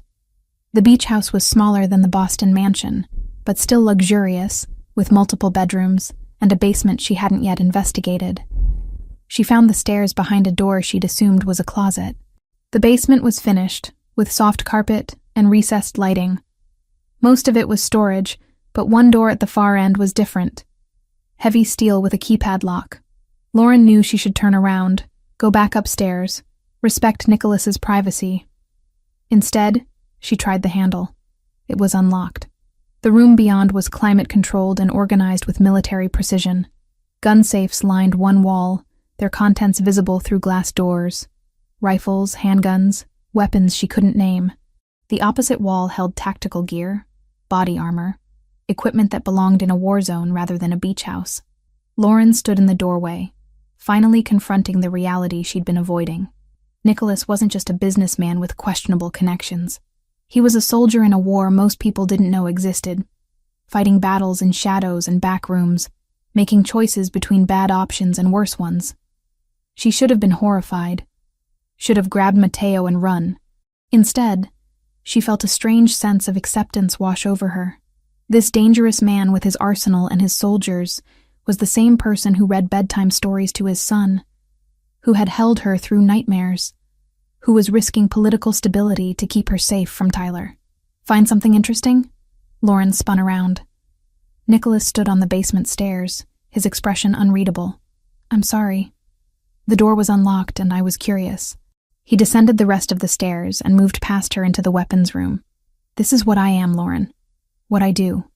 Men come to me with problems that can't be solved through legal channels. Disputes over territory, debts that won't be paid, threats that need to be neutralized. Sometimes those problems require conversations. Sometimes they require this." He gestured to the weapons. "I know what you are," Lauren said quietly. "I've known since the beginning. I just hadn't seen the evidence so clearly before. Does it change how you feel? Knowing that these hands have used these weapons, that I've made decisions that resulted in people dying?" Lauren looked at him, really looked at him. The strong jawline and dark eyes, the power in his shoulders, the calluses on his hands from more than just desk work. This was the whole truth of Nicholas Pellegrini, the beautiful and the brutal. "No," she said. "It doesn't change anything. You're protecting your family, your people. Tyler protected nothing but his own ego. There's a difference." Something in Nicholas's expression shifted, softened. "Most people don't see it that way. I'm not most people. I'm the woman whose scars you saw and decided to protect instead of ignore. I'm the one you're risking political complications to keep safe. I trust your judgment about what's necessary." Nicholas closed the distance between them. "You shouldn't. Trust me, I mean. I've made terrible choices, hurt people who probably deserved better. I'm not a good man, Lauren. Maybe not by conventional standards. But you're good to Mateo. You're good to me. That's all I can judge you by." They stood close enough that Lauren could feel the heat radiating from his body. The weapons room felt like an appropriate setting for this conversation, surrounded by the tools of Nicholas's trade, while discussing the morality of his choices. "I'm falling for you," Nicholas said, his voice low. "I've been fighting it, telling myself it's just protectiveness, or attraction, or gratitude for what you do for Mateo. But it's more than that. I think about you constantly. I want to know everything about you. I want to keep you safe, not because you're in my household, but because the idea of anything happening to you makes me want to burn the world down." Lauren's breath caught. "Nicholas, I know it's complicated. You work for me. You're dealing with trauma. We're in the middle of a crisis. The timing is terrible. But I need you to know how I feel before I lose the courage to say it." She reached up and touched his face, her fingers tracing the sharp line of his jaw. "I'm scared, not of you, but of losing you, of letting myself care about someone who lives in constant danger. Tyler already taught me what it's like to lose yourself in someone else. I can't do that again. I'm not asking you to lose yourself. I'm asking you to let me stand beside you, to be partners instead of protector and protected. I know I'm dangerous, that my world is violent and uncertain, but I swear to you, I will never use that danger against you. Never use my power to control or hurt you." Lauren believed him. Against all logic and self-preservation instincts, she believed every word. She pulled his face down to hers and kissed him, pouring 18 months of loneliness and fear and desperate hope into the contact. Nicholas responded immediately, his arms wrapping around her waist, lifting her against him. The kiss deepened, became urgent and searching. Lauren felt herself melting into him, her fingers tangling in his hair, her body pressed against the solid wall of his chest. They broke apart, breathing hard. Nicholas rested his forehead against hers. "We should talk about this. Figure out what it means, how it works. Later," Lauren whispered. "Right now I just want this." They kissed again, and Nicholas backed her against the wall of the weapons room, his mouth moving from her lips to her neck. Lauren gasped, her head falling back. Nerve endings she'd thought deadened by trauma suddenly blazing to life. "Dad?" They sprang apart like teenagers caught by parents. Mateo stood at the top of the basement stairs, rubbing sleep from his eyes, his expression confused. "Hey, buddy," Nicholas said, his voice remarkably steady. "You're supposed to be napping. I heard voices. What are you doing down there?" "Just showing Lauren where we store some equipment. Come on up. We'll get you a snack." They climbed the stairs, and Lauren's face burned with embarrassment and residual desire. Mateo looked between them with the uncanny perception children sometimes display, like he knew something significant had happened, but couldn't quite identify what. The rest of the afternoon passed in awkward normalcy. Lauren prepared dinner while Nicholas worked on his laptop, both of them hyper-aware of each other's presence.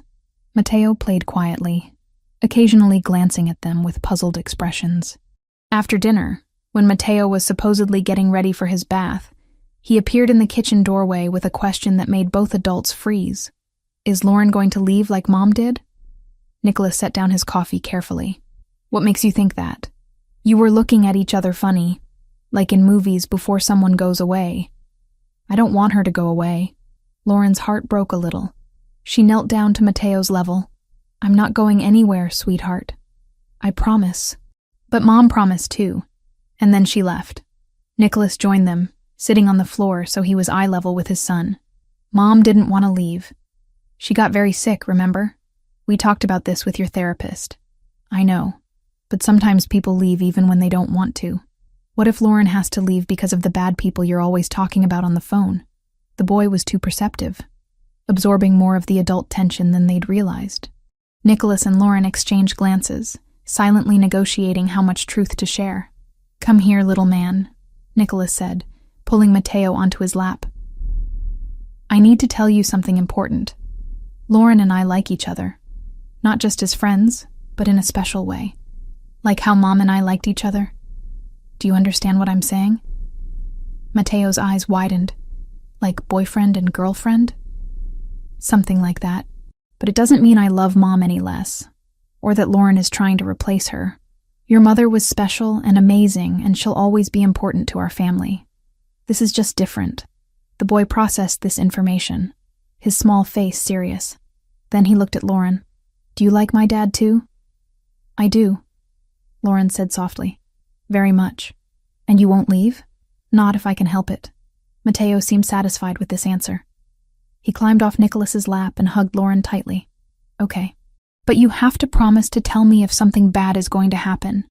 I don't like surprises anymore. We promise, Nicholas said.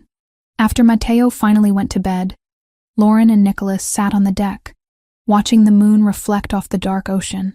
The conversation with Mateo had been necessary but draining, forcing them to articulate feelings they were still figuring out themselves. That went better than expected, Nicholas said. He's a smart kid, resilient. He gets that from his mother. She was the strongest person I ever knew. Lauren took his hand, lacing their fingers together. Tell me about her. Your wife. Nicholas was quiet for a long moment. Her name was Isabella. We met in Milan when I was there for business. She was a translator, completely uninvolved in my world, spoke 6 languages, and could charm anyone within 5 minutes of meeting them. She saw through my carefully constructed walls immediately, called me out on my control issues, made me laugh when I'd forgotten how. She sounds wonderful. She was. And she hated what I did for a living. We almost broke up a dozen times because she couldn't reconcile the man she loved with the things I had to do. But she stayed, tried to focus on the good I could do with my position, set up scholarships, funded community programs, pushed me to be better than I thought I could be. How did she die? Car accident on Route 2, coming back from visiting her sister in Cambridge. Except it wasn't an accident. A rival family had lost a major shipment because of a decision I made. They wanted revenge but knew better than to come at me directly, so they went after the person who made me vulnerable. Lauren squeezed his hand. I'm so sorry. The worst part is, I knew it was a possibility. I'd been warned about escalating tensions, about making sure my family was protected. But I got complacent, thought they wouldn't dare. And Isabella paid the price for my arrogance. That's not your fault, isn't it? I brought her into this world. I made her a target just by loving her, and now I'm doing the same thing to you. Lauren turned to face him fully. The difference is, I came into this with my eyes open. I saw the weapons room. I know what you do. I understand the risks. Isabella was innocent. I'm not. I'm already running from violence. Already living in fear. At least with you. I'm not facing it alone. Nicholas pulled her close, his arms strong and warm around her. They sat like that for a long time, holding each other under the stars. 2 damaged people finding unexpected comfort in shared darkness. Later, when they finally went inside, Nicholas walked Lauren to her bedroom door. They stood in the hallway, neither quite ready to separate. This is real, isn't it? Lauren asked. Not just crisis bonding or proximity? It's real. At least for me. For me too, which is terrifying. Terrifying but worth it. Lauren smiled. Yeah, worth it. They kissed goodnight, gentle and sweet, full of promise for whatever came next. As Lauren closed her bedroom door and leaned against it, she realized that for the first time since Tyler burned her, she felt something other than fear about the future. She felt hope. And that, more than anything, was worth protecting. The call came at 3 a.m. on the 15th day. Lauren was already awake, unable to sleep despite the exhaustion that had become her constant companion. She heard Nicholas's phone buzz from his bedroom down the hall, then the immediate sound of his voice, sharp and urgent. She pulled on a robe and found him in the living room, still holding his phone, his face carved from stone in the dim light. What happened? She asked. Nicholas looked at her, and the expression in his eyes made her blood run cold. Tyler took someone. Ryan's sister, Andrea. She was grabbed outside her apartment in Cambridge 2 hours ago. Security footage shows a white van, Massachusetts plates. Ryan just received a call with demands. Lauren's legs threatened to give out. She sank onto the couch. What kind of demands? Your exact location. Tyler wants to know where you are, and he's willing to trade Andrea's life for that information. He gave Ryan 24 hours to decide. The room spun. An innocent woman, someone who had nothing to do with any of this, was in danger because of Lauren's existence. Because Tyler was obsessed with her. Because she'd made the mistake of trusting him years ago. Give him what he wants, Lauren said immediately. Tell him where I am. I'll meet him wherever he says. Just let Andrea go. Absolutely not. Nicholas, she's innocent. She doesn't deserve this. Neither do you. Nicholas moved to sit beside her. His voice controlled, but his hands clenched into fists. Tyler won't just let you go, Lauren. You know that. The moment he has you, he'll disappear, and we'll find your body weeks later, if we find it at all. Lauren forced herself to breathe through the panic. So what do we do? Let Andrea die because saving her is too risky? I didn't say that. Nicholas ran a hand through his hair, a rare sign of agitation. I'm saying we need a plan that doesn't involve sacrificing you. What if I'm bait? A controlled operation, your people watching, ready to intervene the moment Andrea is safe. No. Too many variables. Too many ways it could go wrong. Then what's your alternative? Because right now a woman is being held hostage because Tyler wants me. That's on me, Nicholas. I have to fix it. They argued for another 20 minutes, Lauren pushing for the bait plan while Nicholas shot down every version she proposed. Finally, Marcus knocked on the door, his face grim. Ryan's here. He wants to talk. Ryan Cooper looked like he'd aged a decade overnight. His eyes were red-rimmed, his normally steady hands shaking as he accepted the coffee Teresa pressed into them. I know what I'm supposed to say, Ryan started, his voice rough.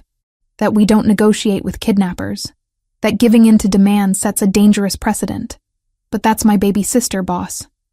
Andrea's 23 years old, works at a library, never hurt anyone in her life. And she's in danger because of my job, my choices. Nicholas's expression softened slightly.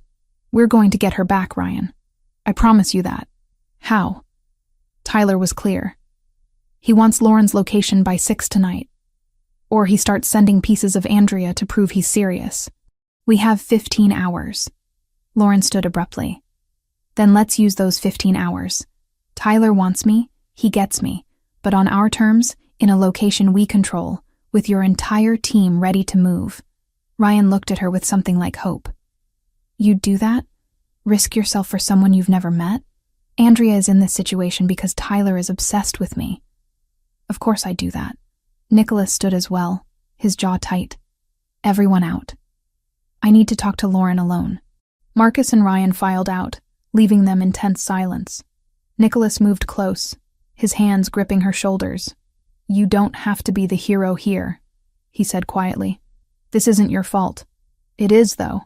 Tyler came back into my life, found out where I was, and used that information to hurt people close to you. If I'd just stayed in Philadelphia, dealt with him then instead of running, then he probably would have killed you. You did what you needed to survive. Don't second-guess that now. I'm not. But I am choosing to help fix the mess my survival created. Lauren met his eyes steadily. You told me once that you handle threats, that you eliminate problems. Let me be part of the solution instead of just the victim you're protecting. Nicholas was quiet for a long moment, studying her face. Finally, he said, If we do this, and that's a massive if, it happens my way. Complete control, no deviations from the plan. What plan? We tell Tyler we'll give him your location, but instead of an address, we give him a meeting spot. Somewhere isolated, where my people can position themselves without being seen. You wear a tracker, a wire, and body armor. Snipers will have you in sight at all times. The moment Andrea is confirmed safe, we extract you. And Tyler? Tyler becomes a problem that gets permanently solved. Lauren should have been horrified by the casual way Nicholas discussed killing someone. Instead, she felt a grim satisfaction. Tyler had terrorized her, burned her, broken her spirit. Then he'd dragged an innocent woman into his obsession. He deserved whatever was coming. "Okay," she said. "Let's do it." The next hours were a blur of preparation. Nicholas called in favors, assembled a team, and scouted locations. They settled on an abandoned warehouse in Revere, a coastal suburb with limited access points and clear sightlines. Ryan would make the call to Tyler, setting the meeting for 5 that evening. Before they left Cape Cod, Nicholas pulled Anthony Brunarelli aside. His trusted advisor had arrived an hour earlier, a distinguished man in his 60s with steel-gray hair and sharp eyes that missed nothing. "I need you to stay here with Mateo," Nicholas said. "Take your best people. No one gets near this house." "Consider it done. How much does the boy know?" "Nothing. Teresa will tell him we had business in Boston. Keep him occupied. Keep him safe. If something goes wrong, nothing will go wrong. But if it does, the boy will be protected. You have my word." Lauren found Mateo playing with building blocks in his room, oblivious to the danger swirling around him. She knelt beside him and pulled him into a tight hug. "Hey, sweetheart. Your dad and I have to go to Boston for a few hours. Anthony is going to stay here with you and Teresa. Why can't I come?" "Boring grown-up stuff. But we'll be back before bedtime, and tomorrow we can look for crabs on the beach. Deal?" Mateo hugged her back. "Deal. But you have to promise to come back." "I promise." The words felt like a lie, but Lauren forced brightness into her voice. "I'll always come back to you." The drive to Revere was silent and tense.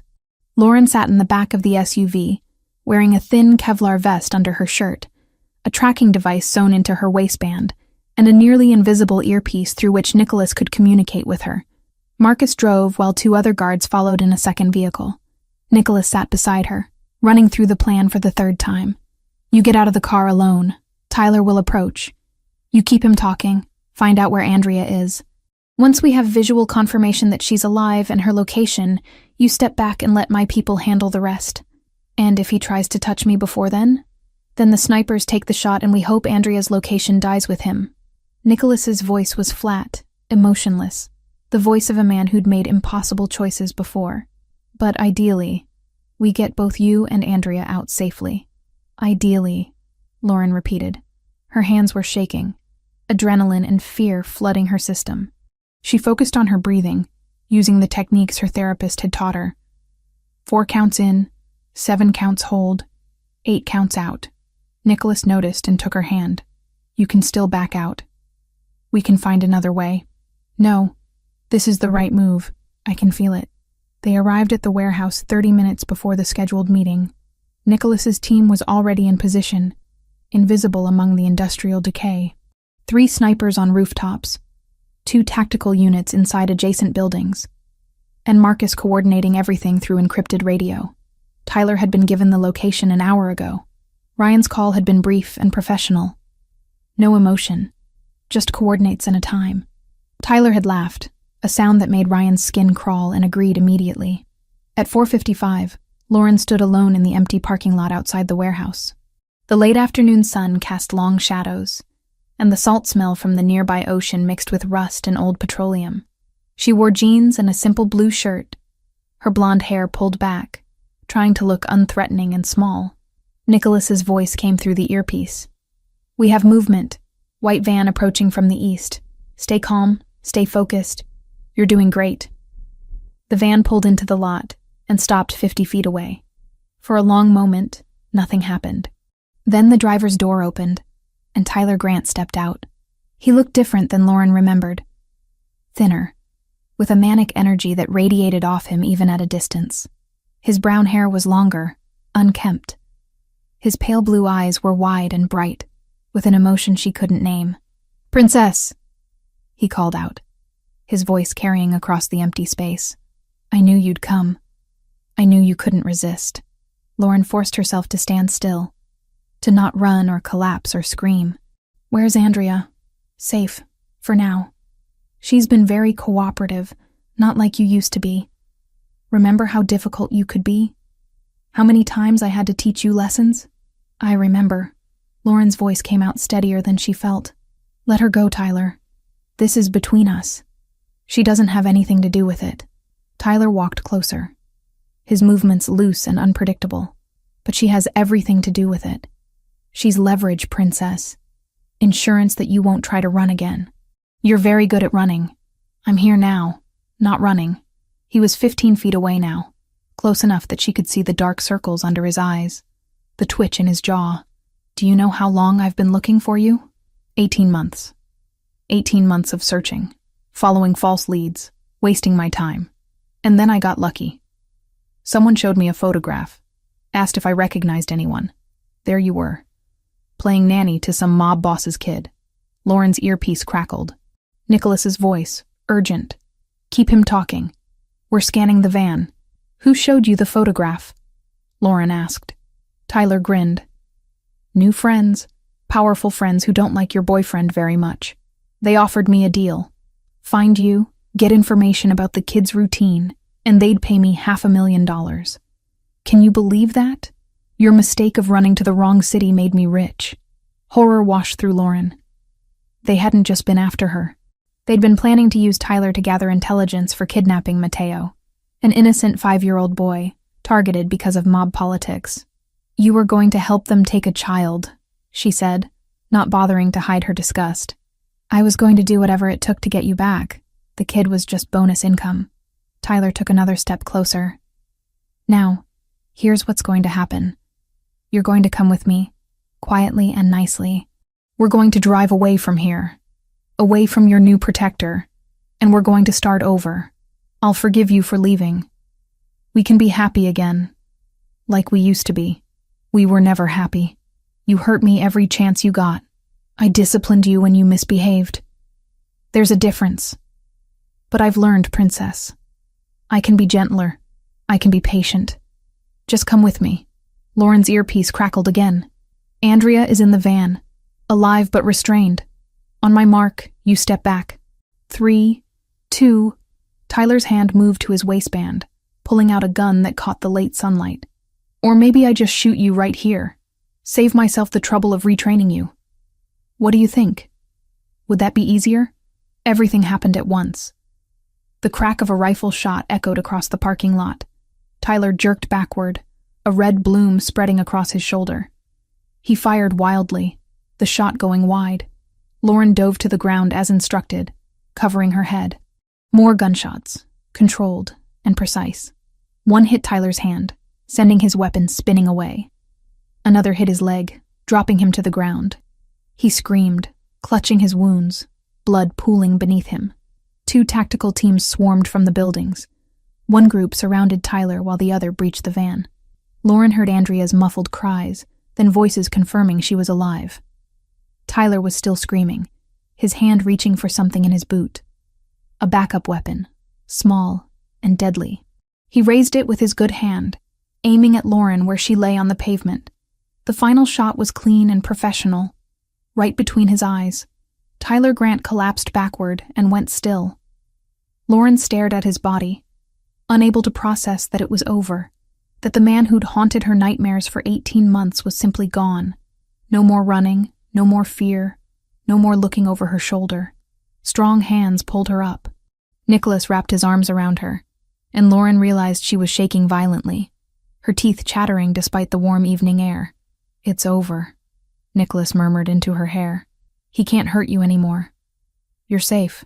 Medics rushed to the van where Andrea was being carefully extracted. She was dehydrated and terrified but alive. No major injuries. Ryan appeared, pulling his sister into his arms, both of them crying. Ryan looked over Andrea's head at Lauren and mouthed 2 words. Thank you. Lauren nodded, unable to speak past the tightness in her throat. The cleanup was efficient and professional. Tyler's body was removed, the van towed, the blood hosed away. By the time police arrived, called anonymously about suspicious activity, there was nothing to find. Just another abandoned warehouse in a forgotten industrial area. The drive back to Cape Cod passed in a haze. Lauren sat pressed against Nicholas's side, watching the landscape blur past the window. Her mind kept replaying the moment Tyler fell.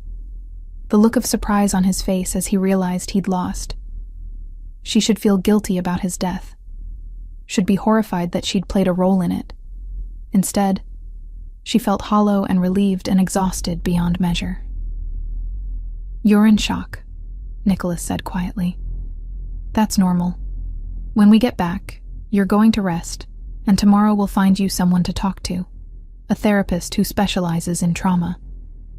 I already had therapy. This is different trauma. Witnessing a death, even one that needed to happen, leaves marks. We'll deal with them together. Back at the beach house, Mateo was already asleep, worn out from a day of playing with Anthony. Teresa had prepared a light dinner that Lauren couldn't eat. She sat at the table pushing food around her plate, while Nicholas explained to Anthony what had happened in careful coded language. Finally, she excused herself and went to her room. She showered, washing away the smell of gunpowder and blood and fear, and then collapsed onto the bed fully clothed. Sleep came in fractured pieces, broken by images of Tyler falling, of Andrea's terrified eyes, of the casual efficiency with which Nicholas's team had ended a life. But underneath the horror was something else. Freedom. For the first time in 18 months, Lauren could think about the future without Tyler's shadow looming over it. When she woke in the middle of the night, Nicholas was sitting in the chair by her window, watching over her. "You should be sleeping," she mumbled. "So should you. Can't. Keep seeing it." Nicholas moved to sit on the edge of her bed. "It will get easier. The images will fade, become less vivid, but they might never completely go away. That's the cost of surviving something like this. Worth it, though. He's gone. Really, truly gone. Yes. And their direct reason to come after you is gone. Tyler was their only connection to you, their only leverage. With him dead and his information proving unreliable, they're unlikely to risk a move. Still, we stay careful until the dust settles." Lauren reached for his hand. "So it's over. All of it. All of it," Nicholas confirmed. "You're safe now. We both are." She pulled him down beside her, and they lay together in the darkness, two people who'd survived their own separate hells and somehow found each other in the aftermath. Outside, the ocean whispered against the shore, constant and eternal, carrying away the last traces of fear into the endless night. The first 4 days after Tyler's death passed in a fog. Lauren moved through the beach house like a ghost, eating when Nicholas placed food in front of her, sleeping in fitful bursts, and spending hours staring at the ocean without really seeing it. Her mind kept circling back to that moment in the parking lot, the crack of the rifle, Tyler's body crumpling to the ground. She should feel guilty. She should be horrified that her actions, her agreement to be bait, had led to a man's death. Instead, she felt nothing but a vast, echoing emptiness where fear used to live. Nicholas stayed close those first days, working from the beach house instead of returning to Boston, his presence steady and grounding. He didn't try to force conversation or tell her how she should feel. He just existed in the same space, available if she needed him, patient when she couldn't find words. On the 3rd day, a woman named Dr. Sarah Bennett arrived at the house. She was in her 40s, with kind eyes and a calm demeanor that immediately put Lauren at ease. "Mr. Pellegrini explained the situation," Dr. Bennett said, as they sat on the deck overlooking the ocean. "I specialize in trauma recovery, particularly for individuals who've experienced or witnessed violence. I want you to know that whatever you're feeling right now is valid. There's no right or wrong way to process what happened." Lauren found herself talking, the words spilling out in disconnected fragments. The burns, the abuse, the 18 months of running, the terror of seeing Tyler again, and finally the strange relief of watching him fall. "Doctor." Bennett listened without judgment, occasionally asking gentle questions, but mostly letting Lauren set the pace.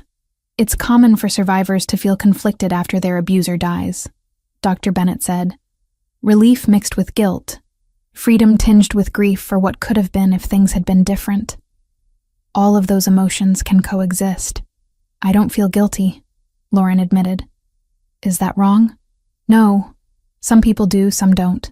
You survived something terrible, fought to build a new life, and then had to face your abuser one final time to save an innocent person. That's not something to feel guilty about. That's courage." The sessions continued daily.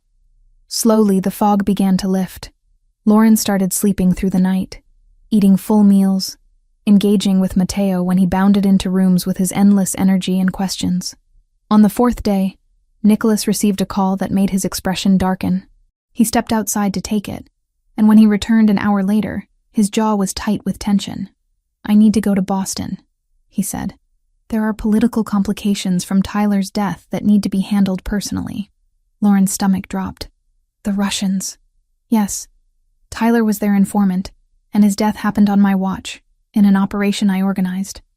That requires explanation and likely compensation. I'm meeting with Dmitry Volkov tomorrow afternoon." "Is it dangerous?" "Everything I do carries risk, but this is necessary.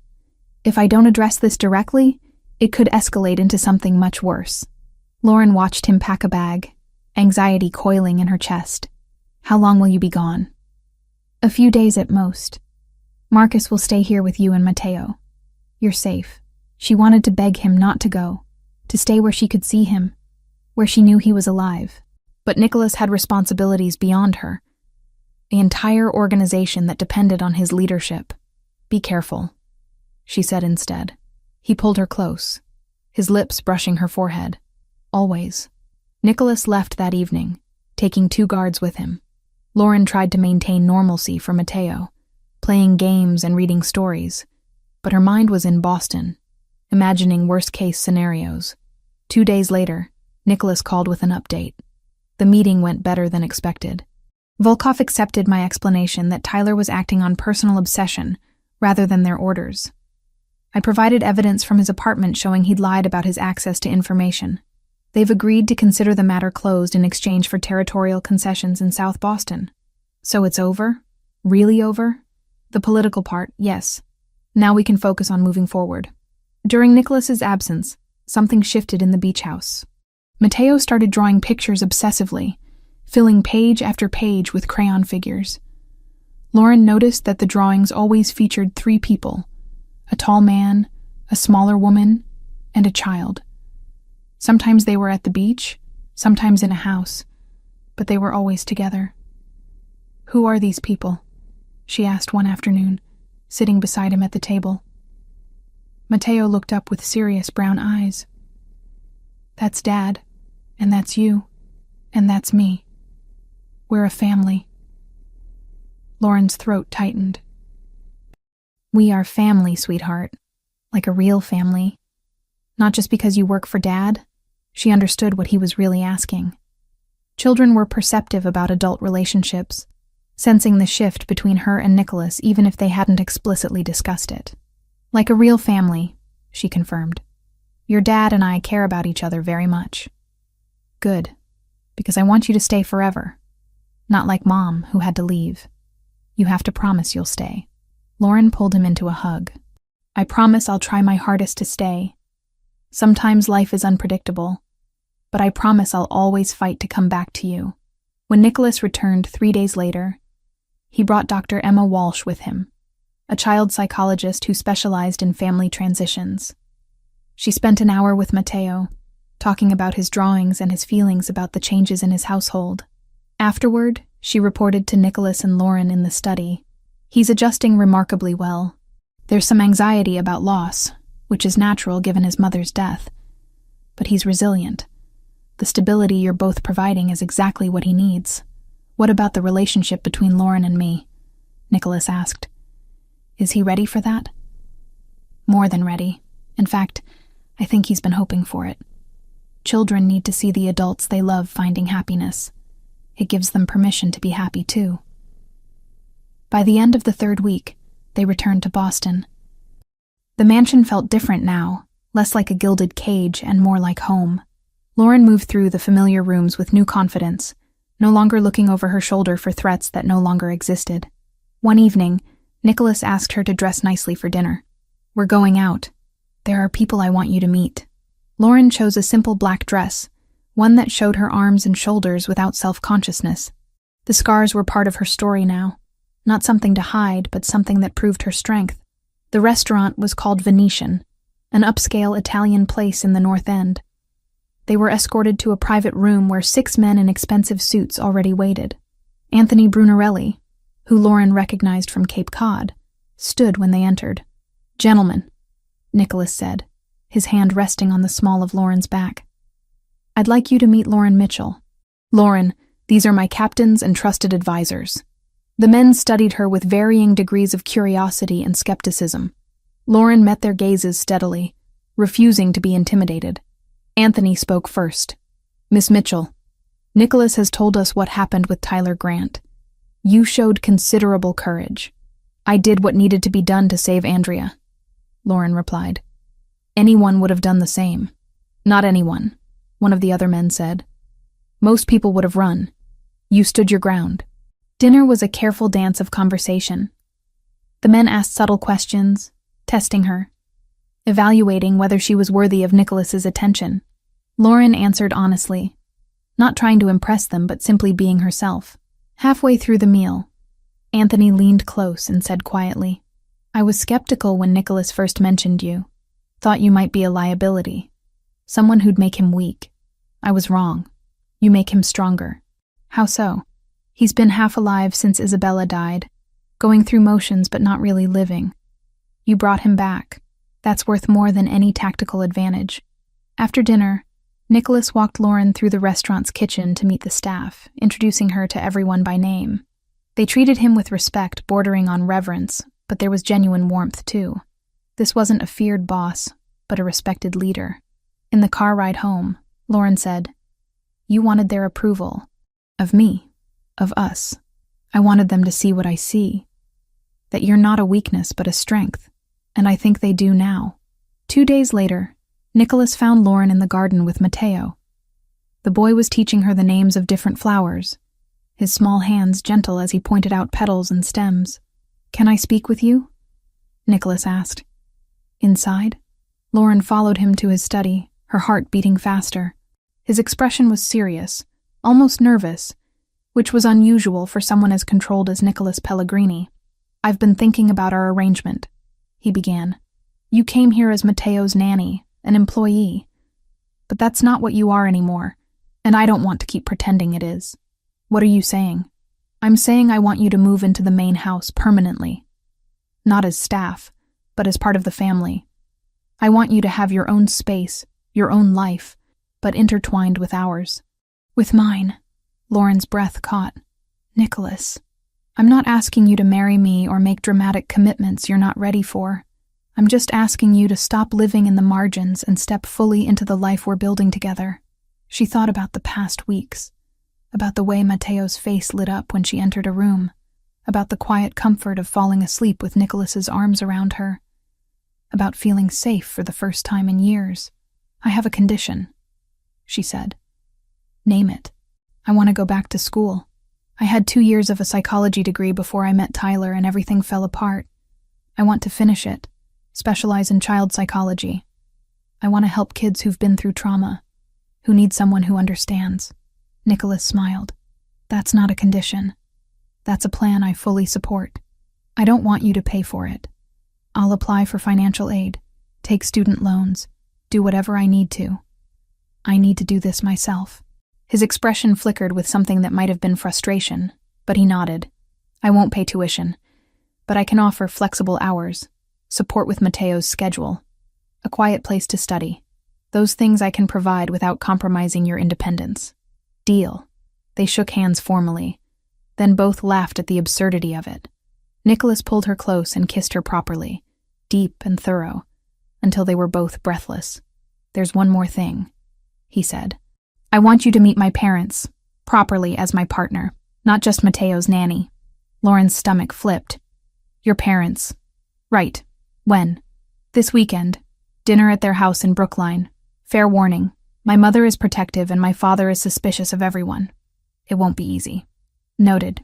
Saturday evening arrived too quickly. Lauren dressed in a burgundy dress that was elegant without being flashy, styled her hair carefully, and tried to calm her racing nerves. The Pellegrini family home in Brookline was beautiful, a historic brownstone with ivy climbing the facade. Nicholas's mother, Francesca, answered the door. She was in her 60s, elegant and sharp-eyed, with silver hair and the same intensity as her son. "So you're Lauren," Francesca said, looking her up and down. "Nicholas has told us very little." "Mom, be nice," Nicholas said, kissing his mother's cheek. "I'm always nice. Come in. Your father is in the dining room complaining about the wine temperature." Dinner was tense for the first half hour. Nicholas's father, Antonio, asked pointed questions about Lauren's background, her education, her family. She answered honestly, not trying to hide her past or present herself as something she wasn't. Then Francesca noticed Lauren's scars when she reached for water. The older woman went very still. "Those burns," Francesca said quietly. "I had marks like that once before I met Antonio. Different shape, but the same story." The atmosphere shifted immediately. Francesca started talking, sharing her own history of abuse and escape, creating a bridge of understanding across the table. Antonio's expression softened as he watched his wife open up. By the end of the evening, Francesca was holding Lauren's hand and telling her stories about Nicholas as a child. Antonio was discussing the best undergraduate psychology programs in Boston, offering connections he had at various universities. As they left, Francesca pulled Lauren aside. "You're good for him. Good for Matteo. Don't let anyone tell you otherwise, not even yourself." "Thank you," Lauren said, meaning it deeply. In the car ride home, Nicholas took her hand. "That went better than I expected. Your mother is amazing. She recognizes strength when she sees it. You survived something terrible, and came out the other side still capable of love and trust. That's not common." Back at the mansion, they found Matteo asleep on the couch, Teresa keeping watch over him with a gentle smile. Nicholas carried his son upstairs, while Lauren helped Teresa clean up the remains of the boy's evening snack.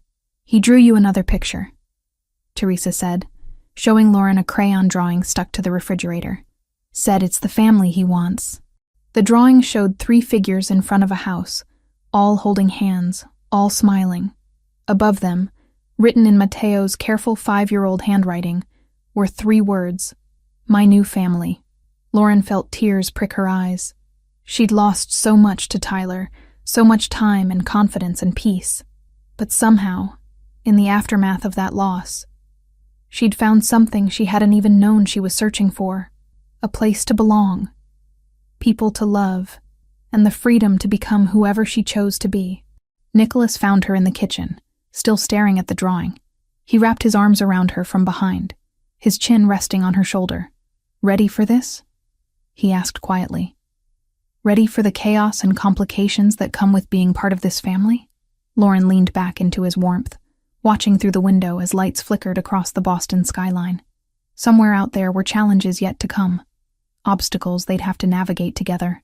But for the first time in years, she felt ready to face them. "Ready," she said simply. And she was. 6 months transformed everything, while somehow changing nothing essential. Lauren found herself standing in the kitchen of the Pellegrini mansion on a Thursday evening, textbooks spread across the counter while she prepared Matteo's favorite pasta dish. The boy sat at the table working on his homework, occasionally asking for help with spelling words that gave him trouble. "How do you spell astronaut?" he called out. "Sound it out first," Lauren replied, stirring the sauce. "What do you hear?" This was her life now. Student, caregiver, partner to Nicholas, and somehow all 3 roles fit together like pieces of a puzzle she hadn't known she was solving. The evening psychology program at Boston University had accepted her application in late September, and she'd thrown herself into coursework with the intensity of someone making up for lost time. Nicholas walked in just as she was draining the pasta, his jacket already removed, tie loosened. He kissed her cheek in greeting before moving to Matteo. "How was school today, little man?" "Good. We learned about the solar system. Did you know Jupiter has 67 moons?" "I did not know that. That's impressive." Matteo beamed under his father's attention. "Ren helped me with my project. We made a model of Saturn with the rings and everything. Ren." The nickname had appeared organically about 3 months ago. Matteo's own invention when calling her Lauren felt too formal. But Mom didn't fit either. Nicholas had asked if she minded, and Lauren had assured him she loved it. The name felt like belonging without erasing Isabella's memory. They ate dinner together, the 3 of them around the kitchen table rather than the formal dining room. This had become their routine. Nicholas made it home by 6 whenever possible, and they shared this time as a family. Afterward, While Matteo played or watched television, Lauren and Nicholas would sit together reviewing her coursework or discussing his day in the careful language they'd developed. He never told her details that could endanger her, never shared information that might make her complicit in illegal activities. But he told her enough, when territories shifted, when negotiations got tense, when he'd be traveling for meetings that might be dangerous. She learned to read his moods, to know when he needed space and when he needed her close. Tonight, Nicholas seemed lighter than usual. After Matteo went to bed, he poured them both wine and led Lauren to his study. "I have something to discuss with you," he said, his tone serious, but his eyes warm. "It concerns Matteo's birthday next week." "Right, the big 6. He's been counting down days." Lauren smiled. "He wants a superhero cake and for everyone to go swimming. I already ordered the cake from that bakery Teresa recommended. I want to have a small party, family and a few of his friends from school. Nothing elaborate, just cake and games in the backyard." "That sounds perfect. He'll love it." Nicholas set down his wine glass and took both her hands. "Lauren, these past 6 months have been the happiest I've been since Isabella died. You've brought light back into this house, given Matteo the stability and love he desperately needed, and made me believe I could have a future beyond just surviving." Her heart started beating faster. "Nicholas, what are you saying?" "I'm saying I love you. Completely, terrifyingly, permanently. And I want you to be part of this family officially, not just in practice but in name." He reached into his pocket and pulled out a small velvet box. "Lauren Mitchell, will you marry me?" The ring was beautiful, but not ostentatious. A single diamond set in white gold, elegant and timeless. Lauren stared at it, her mind racing through a dozen thoughts at once. This was fast, maybe too fast. They'd known each other less than a year. She was still in school, still building her life back together, still learning who she was outside of trauma and fear. But she was also deeply, irrevocably in love with this complicated, dangerous, gentle man who'd saved her in more ways than one. "I have a condition," she said, echoing the conversation they'd had months ago about moving in. Nicholas smiled. "Of course you do. I don't want a big wedding. No spectacle, no hundreds of guests, no showing off wealth. Just family and people who matter. Simple and meaningful. Done. Anything else? I finished my degree. Marriage doesn't change that. I'm still going to graduate. Still going to work with kids who need help. This is my path, and I need you to respect that. I wouldn't dream of interfering. Lauren, I don't want to own you or control you. I want to stand beside you while you become whoever you're meant to be." She looked at the ring again, then at his face. "Then yes, I'll marry you." Nicholas slid the ring onto her finger and pulled her into a kiss that made her forget every reason this might be complicated. When they finally broke apart, both breathless, he pressed his forehead to hers. "Thank you for taking a chance on me. On us. Thank you for seeing me when I was invisible." They told Matteo the next morning over breakfast. The boy's reaction was explosive joy, jumping up and down while shouting that he knew it. He knew they would get married. He'd been right all along. "Does this mean Ren will be here forever?" he asked, suddenly serious. "Forever," Nicholas confirmed. "She'll be part of our family officially. But she's not my new mom, right? Because I still have a mom in heaven." Lauren knelt down to his level. "I'll never try to replace your mom, sweetheart. She was special and important, and she'll always be your mother. I'm just someone else who loves you very much and wants to be part of your life. Is that okay?" Matteo considered this carefully, then nodded. "Okay. Can I call you Ren still?" "You can call me whatever feels right to you." The birthday party the following week was perfect in its simplicity. A dozen children ran through the backyard, played games organized by Teresa, and devoured superhero-themed cake.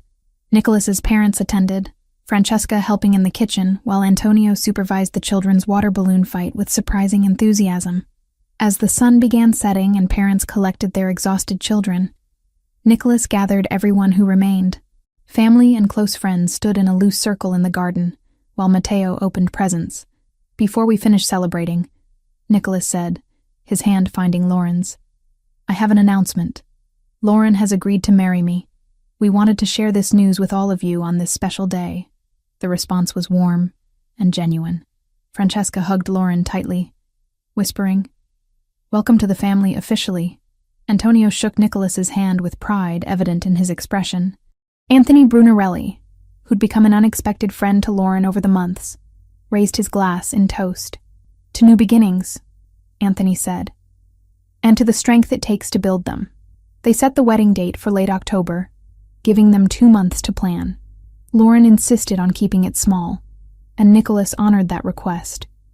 The Cape Cod beach house, where they'd first felt truly safe together, would be the location. 50 guests maximum, just family and the people who mattered most. The weeks leading up to the wedding passed in a blur of classes, studying, wedding planning, and normal family life. Lauren found a dress at a boutique in Boston, a champagne-colored gown with delicate gold embroidery along the bodice. The most important feature was the sleeveless design. "Are you sure?" the boutique owner asked when Lauren chose it. "We have similar styles with sleeves if you prefer." "I'm sure," Lauren said, looking at her reflection. The scars on her shoulder and arms were visible, undeniable, but they were part of her story, and she was done hiding them. The morning of the wedding dawned cool and clear, October air crisp with the promise of coming winter. Lauren woke in her room at the beach house, surrounded by Teresa and Francesca, who'd insisted on helping her prepare. "You look beautiful," Teresa said, fastening the tiny buttons at the back of the dress. Francesca handed her a small velvet box. "Something borrowed. These were my mother's earrings. She wore them when she married my father in Sicily 60 years ago." Lauren put them on with shaking fingers, touched by the gesture. "Thank you. For everything. For accepting me. You make my son happy. You make my grandson feel safe and loved.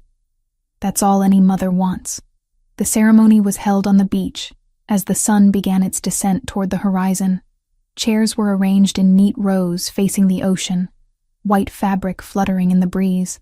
50 people who'd played essential roles in their lives watched as Matteo walked down the aisle first, carrying rings on a small pillow, his pride evident in every step. Then Lauren appeared, walking alone as she'd insisted. No one giving her away because she belonged to herself first and was choosing this commitment freely. The champagne dress caught the golden light, and she heard the soft gasps as people noticed her scars on full display. Nicholas waited at the altar, his expression transforming as he watched her approach. Love and pride and something that looked like awe. When she reached him, he took both her hands. The ceremony was simple. Traditional vows, no lengthy speeches or elaborate productions. Just 2 people promising to love and support each other through whatever came next. When the officiant pronounced them married, Nicholas kissed her thoroughly, earning cheers and applause from their guests. But then he did something unexpected. He leaned down and pressed gentle kisses to her scarred shoulder, to the twisted skin where Tyler had burned her, to the faint white lines on her arms. A public declaration that he loved all of her, scars included, that her past made her stronger rather than damaged. Lauren felt tears slip down her cheeks, but they were good tears, healing tears. The reception was held in a tent on the beach house lawn. Dancing, laughter, food, and toasts that ranged from humorous to deeply moving. Ryan Cooper stood up, his sister Andrea beside him, and raised his glass. 6 months ago, Lauren saved my sister's life by putting herself in danger. That kind of courage is rare. Nicholas, you found someone who matches your strength with her own. Don't ever take that for granted. I won't, Nicholas promised, his arm around Lauren's waist.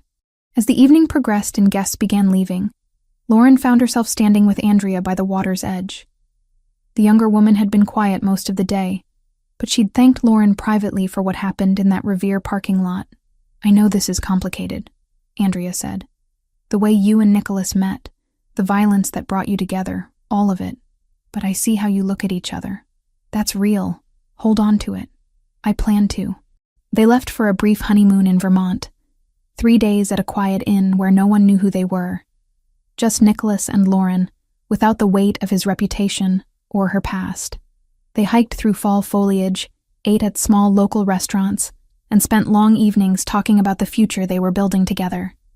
When they returned, Life settled into a new normal. Lauren threw herself into her final year of coursework, determined to graduate on schedule. Nicholas balanced his business responsibilities with being present for his family, a juggling act that sometimes failed, but that he never stopped attempting. The following spring, Lauren walked across the stage at Boston University's graduation ceremony, accepting her diploma in psychology with Nicholas and Matteo cheering from the audience. She'd maintained a near-perfect grade point average while working with Matteo and building her marriage, proving to herself that she was capable of anything she set her mind to. The nonprofit organization approached her 2 weeks after graduation. They specialized in providing therapy to children who'd experienced trauma, working with kids in foster care, abuse survivors, and those who'd witnessed violence. The pay was modest, but the work was exactly what Lauren had trained for. What she didn't know until her 3rd week was that Nicholas had been anonymously funding the organization for years, a fact she only discovered when she saw his signature on old donation records. "You knew I'd end up here," she accused him one evening, more amused than angry. "I hoped you might. But you earned the job on your own merits. My donations had nothing to do with their hiring decision. Still manipulative, strategically supportive," he corrected, pulling her close. "There's a difference." 15 months after the wedding, Lauren stood in the bathroom of their bedroom, staring at the positive pregnancy test in her shaking hands. They'd talked about having children someday, but someday had suddenly become now. Nicholas found her sitting on the edge of the bathtub, still holding the test. His face went through a rapid progression of expressions. Surprise, concern, then pure joy. "We're having a baby?" Apparently. He knelt in front of her, his hands gentle on her knees. "How do you feel about this?" Terrified, excited, completely overwhelmed. "Is this real? Are we really doing this? We're really doing this." Nicholas kissed her softly. "And it's going to be perfect. Chaotic and exhausting and perfect." They told Matteo a few weeks later, once the pregnancy was confirmed and stable. The boy, now 7, processed the news with typical childhood logic. "Will the baby share my room?" "The baby will have its own room," Nicholas explained. "But you'll be a big brother. That's an important job. Can I teach the baby stuff? Like how to build things and find the best hiding spots?" "Absolutely. You'll be the expert." 5 months into the pregnancy, Lauren stood in front of the bathroom mirror examining her changing body. The scars on her shoulder and arms were still visible, but now they shared space with the gentle curve of her growing belly. New marks, happy marks, evidence of life continuing despite everything that had tried to stop it. Nicholas appeared behind her, his arms wrapping around her waist, hands resting on the bump. "What are you thinking? That I never imagined this. Standing here, pregnant, married to someone who actually loves me. Nearly 2 years ago I was running from Tyler, convinced I'd never be safe or happy again.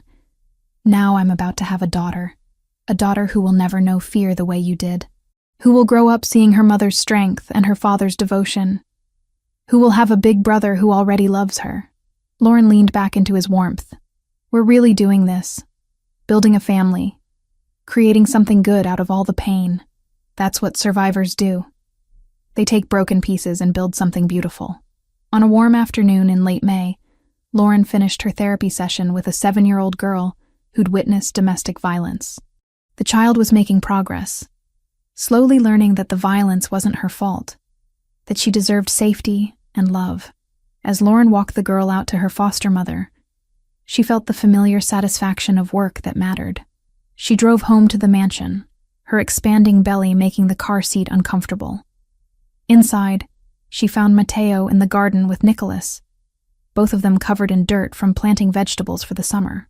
"Look, Ren," Matteo called out. "Dad is teaching me about tomatoes. We're going to grow them and then make sauce like you do."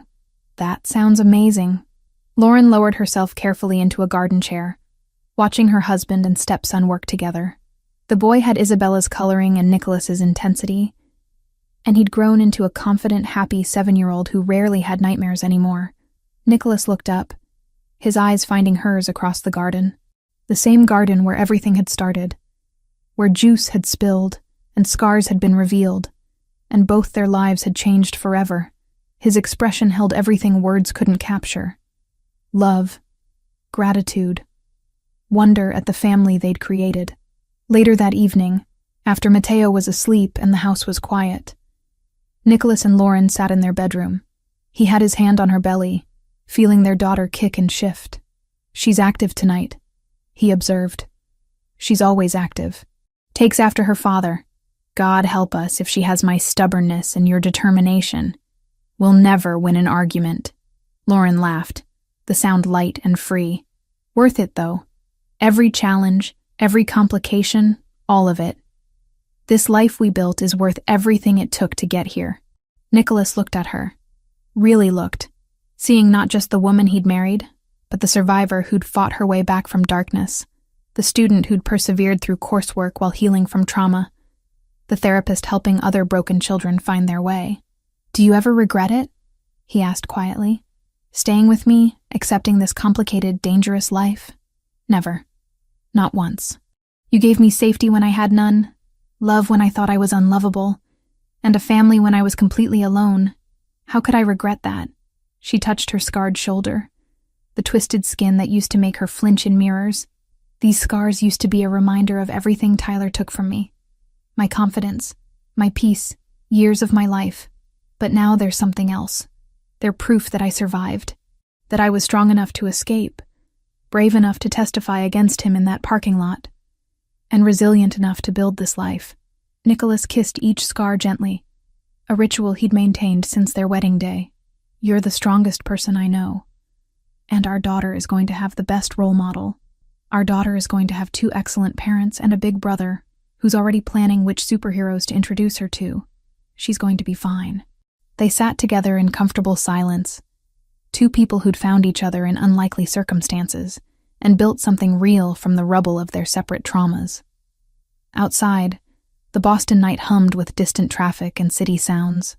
Inside, they had created a sanctuary, a place where scars were honored rather than hidden, where love was complicated but genuine, and where family meant chosen connection rather than just blood. Lauren felt their daughter move again, a strong kick against Nicholas's palm.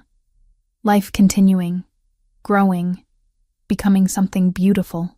She thought about the terrified woman who'd arrived at this mansion almost 2 years ago, hiding her scars and her past, convinced she'd never be safe or whole again.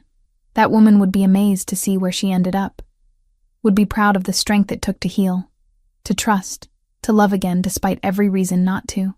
"Thank you," Lauren said quietly. "For what?"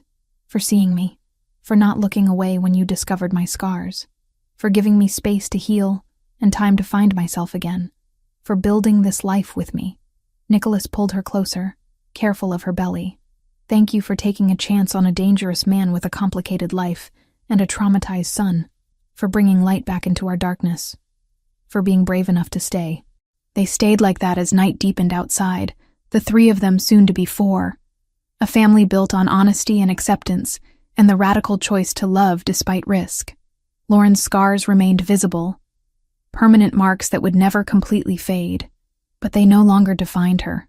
They were simply part of the map that had led her here, to this moment, to this life she'd never imagined possible. And that was the greatest triumph of all.